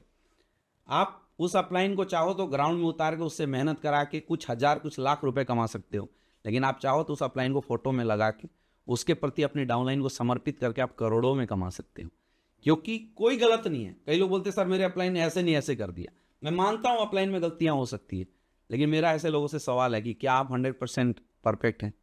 भाई आप में भी तो गलतियाँ हैं। एक अपलाइन की 4 गलतियाँ अगर आपसे छुप नहीं रही है तो सोचिए आपकी डाउनलाइन आपकी 40 गलतियों को कैसे एक्सेप्ट करेगी? लेकिन एक समय कर सकती है। कब? जब आप अपलाइन की 4 गलतियों को एक्सेप्ट करेंगे ना, तो आपकी डाउनलाइन देखेगी कि मेरे अपलाइन ने अपने अपलाइन की 4 गलतियों को एक्सेप्ट किया, तो मैं भी इसकी 40 गलतियों को एक्सेप्ट कर लेता हूँ। उसके बाद जो सर एक सिस्टम बनेगा, एक रिलेशन बनेगा अपलाइन डाउनलाइन का, वो रिलेशन सर इतना मजबूत होगा। और मैंने तो देखा है सर, अपलाइन की ज़रूरत कुछ ही रैंक तक होती है। मुझे सर सच बता रहा हूँ, मुझे 1.5-2 साल से अपलाइन की ज़रूरत सिर्फ फ़ोन पे पड़ती है, और ग्राउंड में सर मैं कभी नहीं बोलता सर यहाँ आइए वहाँ जाइए। 6-6 महीने में सर हमारी मुलाकात अपलाइन से होती है, फिर भी धंधा बहुत अच्छा चल रहा है, क्योंकि हमने अपनी टीम के अंदर अपलाइन को प्रमोट किया है, यूज़ नहीं किया। जो यूज़ करने वाले लोग हैं उनकी एक्सपेक्टेशन है, वो दुखी हैं। जो प्रमोट करने वाले लोग हैं तो प्रमोट तो फोटो से भी हो जाता है, फिर कोई प्रॉब्लम नहीं है। नहीं, और एक और चीज़ है सर कि एक बार जैसे जो टीम हमने बनाया, अगर उसकी स्ट्रक्चर को अगर एक बार आप खराब कर देते हो दोबारा शुरुआत करने के चक्कर में, फिर से दोबारा इस बात की कोई गारंटी नहीं कि सही बनेगा। इसमें क्या है अमित दुबे जी, बिल्कुल आप सही कह रही हैं ना। और अपलाइन में कमियां हो सकती हैं, कमियां तो हमारे पिता में भी होती हैं, जिन्होंने हमें पैदा किया है, तो उनको छोड़ के कौन सा हम घर छोड़ के निकल जाते हैं। घर नहीं छोड़ना है, घर में बने रहना है। पिताजी कब सुधर जाए पता नहीं, बिल्कुल। पिताजी में कब करेक्शन आ जाए पता नहीं। घर ही छोड़ दिया तो फिर भटकना ही पड़ेगा। तो घर होती है आपकी कंपनी। अब कुछ लोगों ने कंपनी से चले गए और उनको मेरे तक फ़ोन आया, मुझ तक बात हुई है, सर कंपनी से दिक्कत नहीं, आपसे दिक्कत नहीं, अप्लाई से दिक्कत है। अरे बेटा अप्लाई से दिक्कत है तो तूने घर क्यों छोड़ा? घर में बना रहता। अपलाइन तो स्पॉन्सर अपलाइन भी मिल सकता था, उससे ऊपर भी मिल सकता था, और क्या पता बिना अपलाइन के भी तू ग्रोथ कर जाता। बिल्कुल। क्योंकि इम्पोर्टेंस तो प्लेटफॉर्म की है, प्लेटफॉर्म ही छोड़ दिया, और क्या पता कल तेरा अपलाइन ही वो प्लेटफॉर्म छोड़ते, फिर पश्चाताप होगा, यार अपलाइन ही भी नहीं रहा, मैं भी छोड़ के आ गया, मैं भी बर्बाद हो गया। तो प्लेटफॉर्म से दूर कभी ना जाना, और अपलाइन कैसा भी हो इंतज़ार करो, एक दिन आएगा वो भी समझेगा, वो भी तो एक व्यक्ति है, मनुष्य है, उसमें भी तो अनमेच्योरिटी हो सकती है, इम्परफेक्शन हो सकता है, इतना एजुकेशन उसके पास नहीं मिली होगी, एक दिन आता है, लेकिन सब सुधर जाते हो। मैं आज अपने को बड़ा खुशनसीब मानता हूँ कि मैं इसलिए बैठा हूँ, मेरा कोई अपलाइन नहीं, अपलाइन फ्री बिजनेस किया मैंने। जी जी। क्यों? अपलाइन हो तो पॉजिटिव एनर्जी के लिए हो। जो व्यक्ति अपलाइन के साथ पॉजिटिव रहता है वही बड़ा बनता है। और हमारी संस्था में सर सबसे अच्छी बात है कि हमारे लाइन ऑफ स्पॉन्सर में कई अपलाइन है लोगों के लिए, तो अगर एक से प्रॉब्लम है तो भाई दूसरे को आप अपलाइन मान के काम कीजिए। पर अपलाइन बदलना आपके अनुसार सही नहीं। बिल्कुल सही नहीं सर। मैं आज मतलब इतने बड़े प्लेटफॉर्म से रियल बता रहा हूँ, मेरे पास हर 4 दिन में कॉल आते हैं लोगों के दूसरी टीम से, सर मैं आपके साथ काम करना पड़ता हूँ। और सर मैं स्टेज पे बैठ के बता रहा हूँ, मैं लोगों को 1-1 घंटा समझाता हूँ कि तुम्हें क्यों नहीं आना चाहिए, क्यों नहीं आना चाहिए, क्यों नहीं आना चाहिए। मैं उनको बताता हूँ कि आप ठीक है आ जाओगे, मुझे तुम्हारे आने से फ़ायदा हो सकता है, लेकिन तुम्हारी करियर बर्बाद हो जाएगी। और कई लोग ऐसे ऐसे जिनके इस माइंडसेट को मैंने चेंज किया है, जो हमारे कोलाइन थे उनको भी हमने समझा के जहाँ काम कर रहे थे वहीं काम करवाया, और आज सर वो diamond, blue diamond, black diamond, royal diamond ने, अब वो बोलते हैं सर थैंक यू, उस समय आपने नहीं समझाया था। क्या बात, क्या बात। बहुत मतलब बहुत बड़ा मैसेज है सभी डायरेक्ट सेलर्स के लिए जिन्होंने डायरेक्ट सेलिंग में अपना कैरियर लगाया। अच्छा, इसी में मैं पूछता हूँ कि क्रॉस लाइनिंग कहाँ तक सही है आपकी नज़रों में? क्रॉस लाइनिंग सर बिल्कुल सही नहीं। क्योंकि सबसे ज़्यादा विरोध क्रॉस लाइनिंग का आप करते हो। जी नाम मेरा होता है कि संजीव सर कड़क है, जबकि कड़क आप जैसे बहुत से लीडर जो कड़क हैं, हर डायमंड मीटिंग में आप आधे घंटे की स्पीच लेते हो कि क्रॉस लाइनिंग नहीं होनी चाहिए। क्यों नहीं होनी चाहिए क्रॉस लाइनिंग? बोलते हैं सर दूसरे का हक खा के अगर आप आगे भी बढ़ गए ना, पेट की भूख मिटा भी लिए, तो ज़्यादा दिन तृप्ति नहीं मिलेगी उस बात की। हमारे इंडस्ट्री में बोला जाता है कि दूसरे की बीवी और दूसरे की टीम सबको अच्छी लगती है, और जब वो अपनी टीम होती है तो लोग उसके बारे में उल्टी सीधी बातें करते हैं। क्रॉस लाइनिंग का मतलब है सर हम दूसरे की टीम को बरगला के अगर अपने साथ ले आए तो ये है क्रॉस लाइनिंग। अगर हम किसी की दूसरे की टीम को बरगला के अपने साथ ला रहे हैं तो इनडायरेक्ट रूप से हमने क्या किया, इनडायरेक्ट रूप से हमने किसी के पेट पे लात मारी, हमने किसी का हक छीना है। बद्दुआ लगे। और जिस इंसान का हमने हक छीना है वो एक बद्दुआ है। और किसी की बद्दुआ लग गई ना सर, आप सुकून से जी नहीं पाएंगे। पहली चीज। दूसरी चीज, जिस इंसान को आप भड़का के अपने साथ ला सकते हैं, कल उसको भी तो कोई भड़काएगा, क्योंकि उसके दिमाग में क्या गया, इससे अच्छा ये है। तो भाई आपका भी तो कोई बाप है, उससे भी अच्छा कोई हो सकता है। हो सकता है। सही बात है। आपने जिसकी टीम से लाए उसका करियर खराब कर दिया, जिसको लाए उसका भी करियर खराब कर दिया। आपका भी कुछ खास बनने वाला नहीं है, क्योंकि टीम में आने के बाद अगर वहां वो गड़बड़ है, आपके साथ आ रहा है तो भी गड़बड़ी करेगा। मैंने आज तक सर किसी एक लीडर को सक्सेसफुल होते हुए नहीं देखा जो क्रॉस लाइन करके आया है।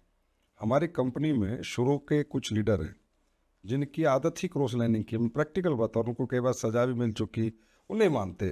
क्योंकि वो चीज़ें सर टीम के अंदर भी डुप्लीकेट होती है, और फिर ये चीज़ें जब डुप्लीकेट होती है तो फिर हमारा ध्यान नए लोगों के डेवलपमेंट पे तो लगेगा ही ना। हम तो मुझे प्रैक्टिकली, मैं वैसे बहुत से लोगों को जानता हूँ जिनका फोकस ही क्रॉस लाइनिंग है, और लेकिन उनकी अचीवमेंट नहीं है उतनी जितनी होनी चाहिए, क्योंकि बड़ी अनइथिकल सी प्रैक्टिस है यार। यू हैव पीपल्स, अगर आपके पास 2 लोग हैं ना तो वही 2 लाख के बराबर, उन 2 पे फोकस तो करो, उन्हें प्यार तो करो, उन्हें एजुकेट तो करो, उनके साथ जाओ तो सही, भागो तो सही। और हमारे लिए तो सर जो क्रॉस करके आता है वो ज़्यादा ड्रामा करता है। उसके बजाय हम जो नई लीडरशिप है उस पर खर्चा करें और नए लोगों को ट्रेनिंग मीटिंग दे के डेवलप करें, तो पहला वो हमारे प्रति समर्पित होगा, क्योंकि फ्रेशर से हमने उसको बनाया है। दूसरा, उसके कोई ड्रामे नहीं और करियर ज़्यादा अच्छा बनेगा लेस एफर्ट से। किसी भी एंगल से सर हम हिंदुस्तान के हर डायरेक्ट सेलर को एक ही चीज़ बताना चाहेंगे कि किसी की मान लो धंधा छोड़ के चला गया, उसके लिए हमारी संस्था ने रूल्स रेगुलेशन इसीलिए बना के दिए, तो वो बात तो अलग है। लेकिन किसी के हक को छीनना या किसी को मेंटली गुमराह करके गलत जगह पे लाके उसकी करियर बनाना, उसकी करियर को बर्बाद करना, ये किसी भी एंगल से गलत है, किसी भी एंगल से सही नहीं है, और हम तो इसका सर सख्त विरोध करते हैं। एक क्वेश्चन आपसे हो, जी सर। दोनों ऑर्गेनाइजेशन में काम करके जल्दी तरक्की आती है या एक ऑर्गेनाइजेशन में काम करके जल्दी तरक्की आती है? अच्छा, मैंने सर दोनों फील लिया है। मैंने देखा है जो लोग एक लेग में काम करते हैं वो सिर्फ पैसा कमाते हैं, और जो दोनों लेग में काम कर रहे हैं वो इज्जत मान सम्मान के साथ पैसा कमाते हैं। पिछले 5-6 सालों से डायरेक्ट सेलिंग इंडस्ट्री के अंदर ये चीज़ें मतलब आई है। लोग पावर की बात करते हैं, एक लेग की बात करते हैं, जबकि हम लोगों ने भी काम किया। लोग बोलते हैं सर अगर एक लेग मजबूत मिल जाए तो ग्रोथ फास्ट होगी। मैंने तो दोनों लेग पे काम किया, फिर भी कंपनी का रॉयल एम्बेसडर, और मुझे नहीं लगता है कि ग्रोथ बहुत स्लो है। मतलब रॉयल एम्बेसडर मीन्स कंपनी के पहले 6 लोगों में? हाँ बिल्कुल। और 6 में भी मतलब 5th पोजीशन पे आ गए हो आप? जी जी। और जबकि कंपनी कितने दिन बाद शुरू की थी आपने?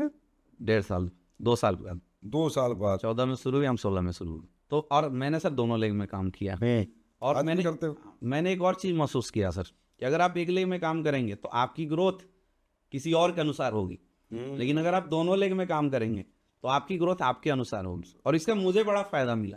पहले भी मुझे लगता था एक लेग अपलाइन चला दिया होता तो बड़ी रफ्तार फास्ट होती, ऐसा नहीं है सर। घोड़ा खुद हाँके तब रफ्तार फास्ट होगी, या घोड़ा कोई और हाँक रहा है, एक हम हाँक रहे हैं, तब रफ्तार फास्ट होगी। मुझे लगता है दोनों में हमारी प्लान सर इतनी अच्छे से डिजाइन की गई है कि भैया अगर किसी को 20 लाख का भी बैलेंस दे दिया जाए तो एक दौर आएगा कि ब्रांड एम्बेसडर के लिए जरूरत पड़ेगी। नहीं का हो सकता। आज से बच्चे छोटे हैं, आज अगर आप उनकी परवरिश करेंगे तो आपको पिता मानेंगे, आपको गार्जियन मानेंगे, आपकी बात मानेंगे, आपको मेंटर मानेंगे। सपोज हमने एक लेग में काम किया, कुछ दिन के बाद हमारा दूसरा लेग डाउन हुआ, अब हम वहाँ काम करने जाएंगे, सारे लीडर्स बड़े हो गए, आपको अपलाइन एक्सेप्ट ही नहीं करेंगे। तो आप चाह के भी उनके अपलाइन बन नहीं सकते हो, वो आपके प्रति समर्पित हो नहीं सकते हैं। और तब रियल में लोग की जो असली औकात होती है ना एक लेग वालों की, वहाँ समझ में आ जाती है।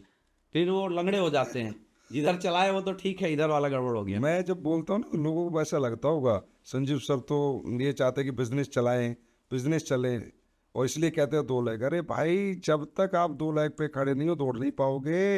आपकी औलादें किसी और के पास है, वो कभी भी गला घोट के मार सकता है, और वो जिंदा है या रहेगा इसकी भी कोई गारंटी नहीं है। और ये लाखों एसपी करोड़ों एसपी चाहिए 100 करोड़ के चेक के लिए, ये तभी आएंगे जिसकी दोनों ऑर्गेनाइजेशन पे पकड़ है। तो मैं कह रहा हूँ भाई पकड़ करो। अगर आपका अपलाइन संभाल भी रहा है, आपको पावर बड़ा चला रहा है, तो भी अपलाइन का सपोर्ट करो जाके कि सर मैं भी आपके साथ काम करता हूँ, ये बोलो अपलाइन को। ये नहीं कि सर मैं तो इधर देखूंगा ही नहीं, मैं तो इधर आऊंगा ही नहीं।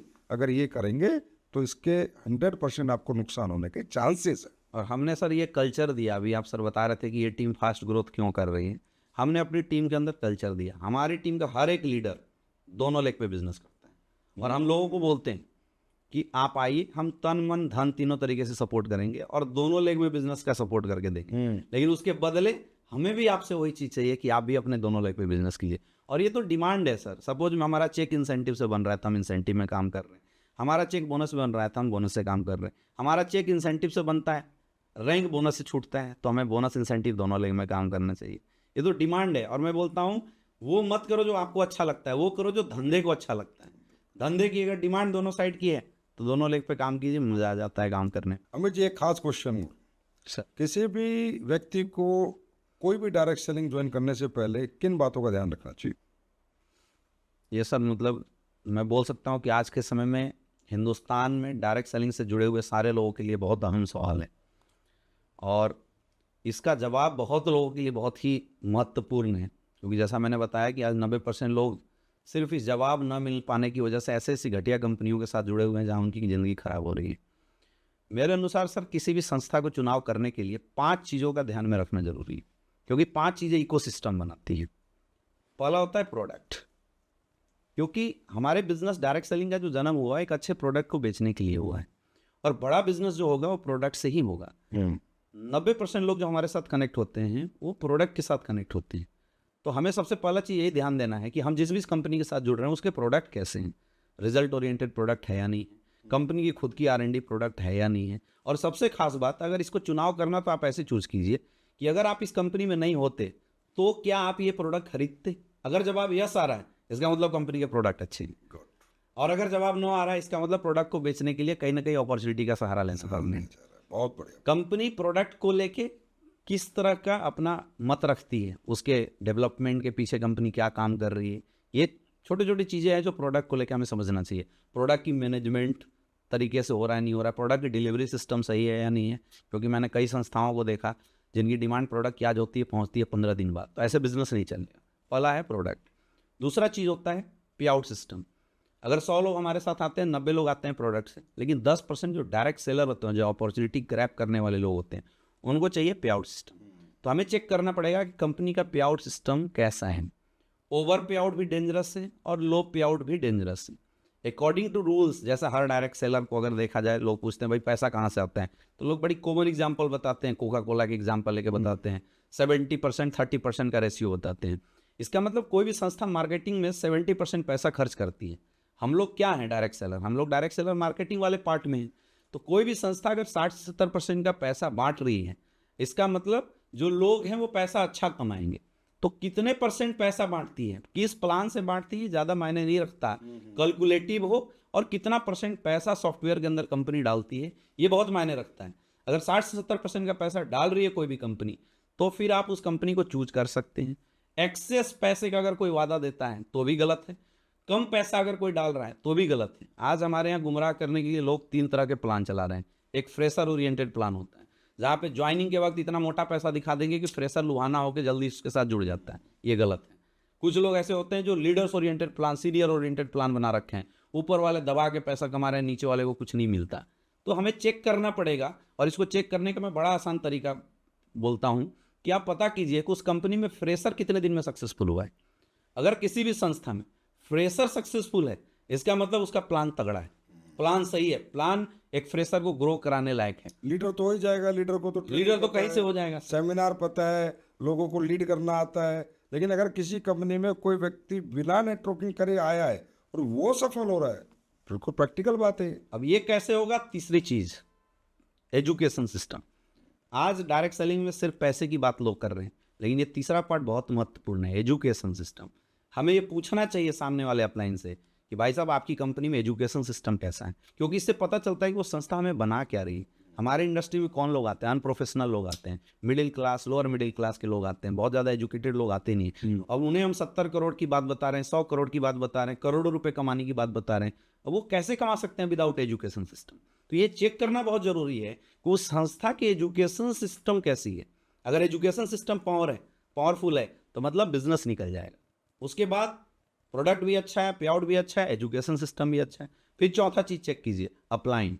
आप जिसके साथ कनेक्ट हो रहे हैं उस अपलाइन का विजन कैसा है, वो कितना आगे जाने वाला है, कहीं लालची तो नहीं है, कहीं उसकी नीयत कहीं और तो नहीं है। जैसे सर आपने अभी बताया कि भाई अपलाइन भाग जाए वहां से तो फिर क्या करोगे, ये चेक करना बहुत ज़्यादा जरूरी है। अब ये चारों चीज जब आती है ना तो डायरेक्ट सेलिंग का एक पॉजिटिव इकोसिस्टम बनाती है। अच्छा प्रोडक्ट, अच्छा पे आउट, अच्छा एजुकेशन सिस्टम, दमदार अपलाइन, एक पॉजिटिव इकोसिस्टम बनाती है। और बोलते हैं कि जब इस इकोसिस्टम में आप परफॉर्म करेंगे, यानी आपका भी रोल जरूरी है। पांचों चीजों से मुट्ठी बन रही है, प्रोडक्ट, पे आउट, एजुकेशन सिस्टम, अपलाइन और ये पांचवा हम, तब मुट्ठी बन रही है। और ये एक महत्वपूर्ण इकोसिस्टम बना रहा है डायरेक्ट सेलिंग का। और एक पॉजिटिव इकोसिस्टम में जब कोई इंसान काम करेगा तो उसकी ग्रोथ 100% होगी। किसी भी कंपनी के चुनाव में मैं बोलता हूँ ये चार चीज आप चेक कर लो, पांचवा तो आप हैं ही, और मेहनत कर दो, 100% कैरियर बनेगी। बहुत बहुत अच्छा मैसेज आपने दिया अमित जी। इसी में इस श्रृंखला में एक क्वेश्चन हो रहा है मेरे दिमाग में कि 96 से इंडिया में डायरेक्ट सेलिंग आई और आज 2024 से, अगर मैं 1000 करोड़ से ऊपर टर्नओवर की बात करूं तो मेरे नज़रों में 6 कंपनी है, राइट। जी जी। अगर मैं उम्र की बात करूं 20-20 साल की उम्र की तो 5-6 कंपनी। और जबकि यहाँ आए थे 1-2-4 कंपनी रोज खुलती है, मतलब महीने में 150-200 खुलती है। अब महीने में 150-200 खुलती है तो 24 साल में, मतलब 24 और 4 28 साल हो गए, तो 12 दूनी 26 और 12 अट्ठे 96, 260 और 96 कितने हो गए मेरे? हो गए साथ 366 के आसपास। 366 महीने इंटू 150-200 कंपनी, तो 8-10 हज़ार कंपनियाँ, 20,000 कंपनियाँ खुली हैं। वो 6-7 ही क्यों सरवाइव कर पा रही है? इतना लंबा सफर किया है, आपके अनुसार बाकी कंपनी में सरवाइव क्यों नहीं किया? लोग तो वहाँ भी गए थे, लोगों को बुला के और बता के तो वो लोग भी लेके गए थे। आप क्या मानते हो उसमें? सर बाकी कंपनियों में वो जो इकोसिस्टम बना के देना चाहिए था ना, वो इकोसिस्टम बना के नहीं दे पाई है, इसीलिए लोग सरवाइव नहीं कर रहे। लोग जा रहे हैं जिस रफ्तार से, उसी रफ्तार से भाग के आ भी रहे हैं। क्योंकि क्षणिक लालच से आप प्रेजेंट में लोगों को खड़ा कर सकते हैं, फ्यूचर खड़ा करने के लिए लोगों को कैरियर दिखाई देना चाहिए। और कैरियर दिखाने के लिए वो सारी चीज़ें जब इक्वलाइज होकर जोर लगाएगी तभी ऐसा काम हो सकता है। और इंडिया में तो सर हमारा एडमिनिस्ट्रेटिव सिस्टम इतना मतलब ज़बरदस्त है कि यहाँ पे 1000 करोड़ के बाद कंपनी को स्टेबल करके रखना एक बहुत बड़ा चैलेंज होता है। और हिंदुस्तान में डायरेक्ट सेलिंग में जितने भी लोग हैं सर, मैं तो एक ही भाषा में बोलता हूँ, सब लोग संजीव कुमार नहीं होते। किसी की सोच ही नहीं रही है सर कि इंडियन डायरेक्ट सेलर को कुछ दिया जाए। ऐसा नहीं कि लोगों को पता नहीं है कि अच्छा प्रोडक्ट बनाना चाहिए, ऐसा नहीं है कि लोगों को पता नहीं है कि लोगों को कमवाना चाहिए, ऐसा नहीं है कि लोगों को पता नहीं है कि सही एजुकेशन सिस्टम देना चाहिए, लेकिन लोग अपनी लालच के चक्कर में जानबूझ के नहीं देते हैं। इंडिया के अंदर मैंने कई कंपनी के जो डायरेक्टर्स हैं उनको मैंने स्टेज से बोलते हुए देखा है कि डायरेक्ट सेलिंग प्रोडक्ट बेचने का बिजनेस ही नहीं है, वो ट्रेनिंग ऐसा दे रहे हैं। मतलब मैं तो जब सुना तो मैं अमेज हो गया कि भाई ये क्या बातें कर रहे हैं। वो बोलते हैं कि इंडिया अपॉर्चुनिटियों से भरा हुआ है। मैंने कई बड़े बड़े डायरेक्ट सेलरों को देखा जो बता रहे हैं कि इंडिया अपॉर्चुनिटी से भरा हुआ है तो हम क्यों प्रोडक्ट बेचें। ये तो एक प्रकार से मिसलीड करने जैसा हो गया। तो बोलते हैं मिसलीड करके आप खुद का दुकान चला सकते हैं, व्यापार, बहुत बड़ा व्यापार खड़ा नहीं कर सकते। इन्हीं लोगों की वजह से परसेप्शन कहीं ना कहीं गलत वो हुआ है। पॉजिटिव नहीं गया सोसाइटी में जो जाना चाहिए था। और दूसरा रीज़न मुझे भी लगता है कि बड़े इजीली अप्रोचेबल है डायरेक्ट सेलिंग कंपनी खोलना, बड़े इजीली अप्रोचेबल है। तो हर आदमी को लगता है खोलो, कुछ आ जाएगा, ठीक है, कुछ लीडरों को ले जाओ, कई बार सीनियर लीडर हो जाते हैं, कुछ पैसा कमा लेते हैं, बोला एमडी बनने का शौक है लोगों को, इस चक्कर में बन जाते हैं। फिर लोग जाते हैं, 1-2 साल कबड्डी करते हैं, फिर भाग जाते हैं, और फिर वो भी बर्बाद और सबको बर्बाद करके परसेप्शन नेगेटिव कर देते हैं। क्योंकि इसके लिए विजन चाहिए होता है, स्ट्रॉन्ग विजन चाहिए होता है कि हमें जाना कहाँ है और हम ये काम कर क्यों रहे हैं। और मार्केट में सर एक चीज़ और है, ये जितने भी मनी रोटेशन है या मनी इन्वेस्टमेंट वाली कंपनियां चली है, अब एक इंसान जैसे इसमें ठग लिया जाता है तो उसके माइंड में एक चीज़ बैठी हुई है कि मैं ठग लिया गया, मैं भी 4 को ठग के निकल रहा हूं। हाँ, ये सही बात। तो लोगों वाली भावना तो है ही नहीं ना लोगों के अंदर। लोग तो ये सोच रहे हैं कि ये peoples means material, we have to use them. अब कोई लोगों को मटेरियलिस्टिक रूप में देखेगा तो वो तो लोगों के कल्याण की बात नहीं करेगा, वो कभी भी लोगों की ग्रोथ की बात नहीं करेगा, लोगों से पैसे उठा के निकल जो बड़ा प्यारा बिजनेस है, इमोशनल बिजनेस है, जीते हैं डायरेक्ट सेलिंग को हम लोग। तो मतलब लोग इतना प्यार करते हैं, इतनी मोहब्बत करते हैं। वो यहाँ तो सही बताऊँ, यहाँ तो बिल्कुल भी हरकत नहीं करनी चाहिए कोई ऐसी गलत जिससे लोगों के कैरियर को कोई फर्क पड़े। तो अमित जी, आप कुछ पर्सनल हो जाए, कितनी कार मेंटेन कर रहे हो आज आप? सर हमारे घर में टोटल 4 कारें हैं अभी। अच्छा, कौन सी? एक होंडा सिटी, एक फॉर्च्यूनर, एक BMW, एक जैगवार। और अभी कोई कार और लेने अभी 2 कार सर मेरे टारगेट में है। एक तो मैं जनवरी में लेने वाला हूँ, डिफेंडर, टॉप मॉडल। अच्छा, और एक सर मेरा सपना है 2 सीटर कार का, वो भी अगले 2-3 महीने के अंदर वो भी अचीव करेंगे। एक डायरेक्ट सेलर जब इतनी बड़ी बड़ी कारों का मालिक बनता है मुझे बड़ी खुशी होती है, वो भी 6 कार। अमित जी, मात्र 29 साल उम्र है आपकी और इतनी कम उम्र में इतनी बड़ी सफलता, इसका क्रेडिट किसको देते हैं? सर मेरे अनुसार इसका सबसे बड़ा क्रेडिट है एसलीपियस वेलनेस को, उस प्लेटफॉर्म को जिसने परफॉर्म करने का मौका दिया। इसका सबसे बड़ा क्रेडिट है सर हमारे मेंटर्स, सर आप हैं, महिपाल सर, शिव कुमार सर ने, जिन्होंने पल पल साथ दिया। इसका सबसे बड़ा क्रेडिट है सर हमारी डाउनलाइन, जिन्होंने प्यार किया और जब जब हमें लगा, जो हमने बताया, लोगों ने खड़े होकर धन्यवाद दिया। और सबसे बड़ा क्रेडिट सर हमारे माँ बाप को, जिन्होंने बचपन में एक सोच दी थी कि बेटा तुझे जीवन में कुछ करना है। शायद ये अमित दुबे उसी का प्रोडक्ट है। सर 29 साल की उम्र है, इतनी कम उम्र में इतना पैसा, इतनी गाड़ियाँ, इतना इंजॉयमेंट, आप कैसा फील कर रहे हो? क्योंकि देखो एक कहावत है ना, when you understand the game of your life you are too old to play, या फिर कि जब आप रिच बनते हो और आप ओल्ड हो और रिच हो तो वो रिचनेस किसी काम की नहीं है। पेट में दांत नहीं, वो पेट में हाथ नहीं, मुंह में दांत नहीं, पैसे का क्या करोगे आपका रियल टाइम टू एंजॉय। कैसा फील करते हो आप कि यार इतनी उम्र में मेरे पास ये सब कुछ है? सर बहुत अच्छा फील करते हैं, लेकिन वो आपने जो सर एक सोच डाल दिया ना जब से 100 करोड़ का तो अभी मतलब कुछ खासे अमीरी नज़र आ नहीं रहा है। अभी तो लगता है सर कि जब 100 करोड़ कमाएंगे तब खुद को अमीर मानेंगे, अभी तो बस शुरुआत है सर ये। सर जैसा कि हमें पता है, क्योंकि मैं तो आपकी मैरिज अटेंड करने गया था और कोविड के टाइम था, आपकी शादी एक सेलिब्रिटी पूर्वांचल की superstar singer Mrs Anu Dubey से हुई। जी मैंने भी अटेंड की थी कोविड में। कैसा फील किया आपने कि एक डायरेक्ट सेलर को ये भी एक बड़ी बात थी कि इतनी सेलिब्रिटी जिसके घर घर में गाने सुने जाते हैं और वहाँ हमारा एक डायरेक्ट सेलर शादी कर रहा है। मैं उस दिन काफ़ी खुश था, आपको कैसा फील हुआ था? एक्चुअल सर हमारी जो शादी थी वो लव मैरिज नहीं है, कई लोग तो ये सोचते हैं कि लव मैरिज है।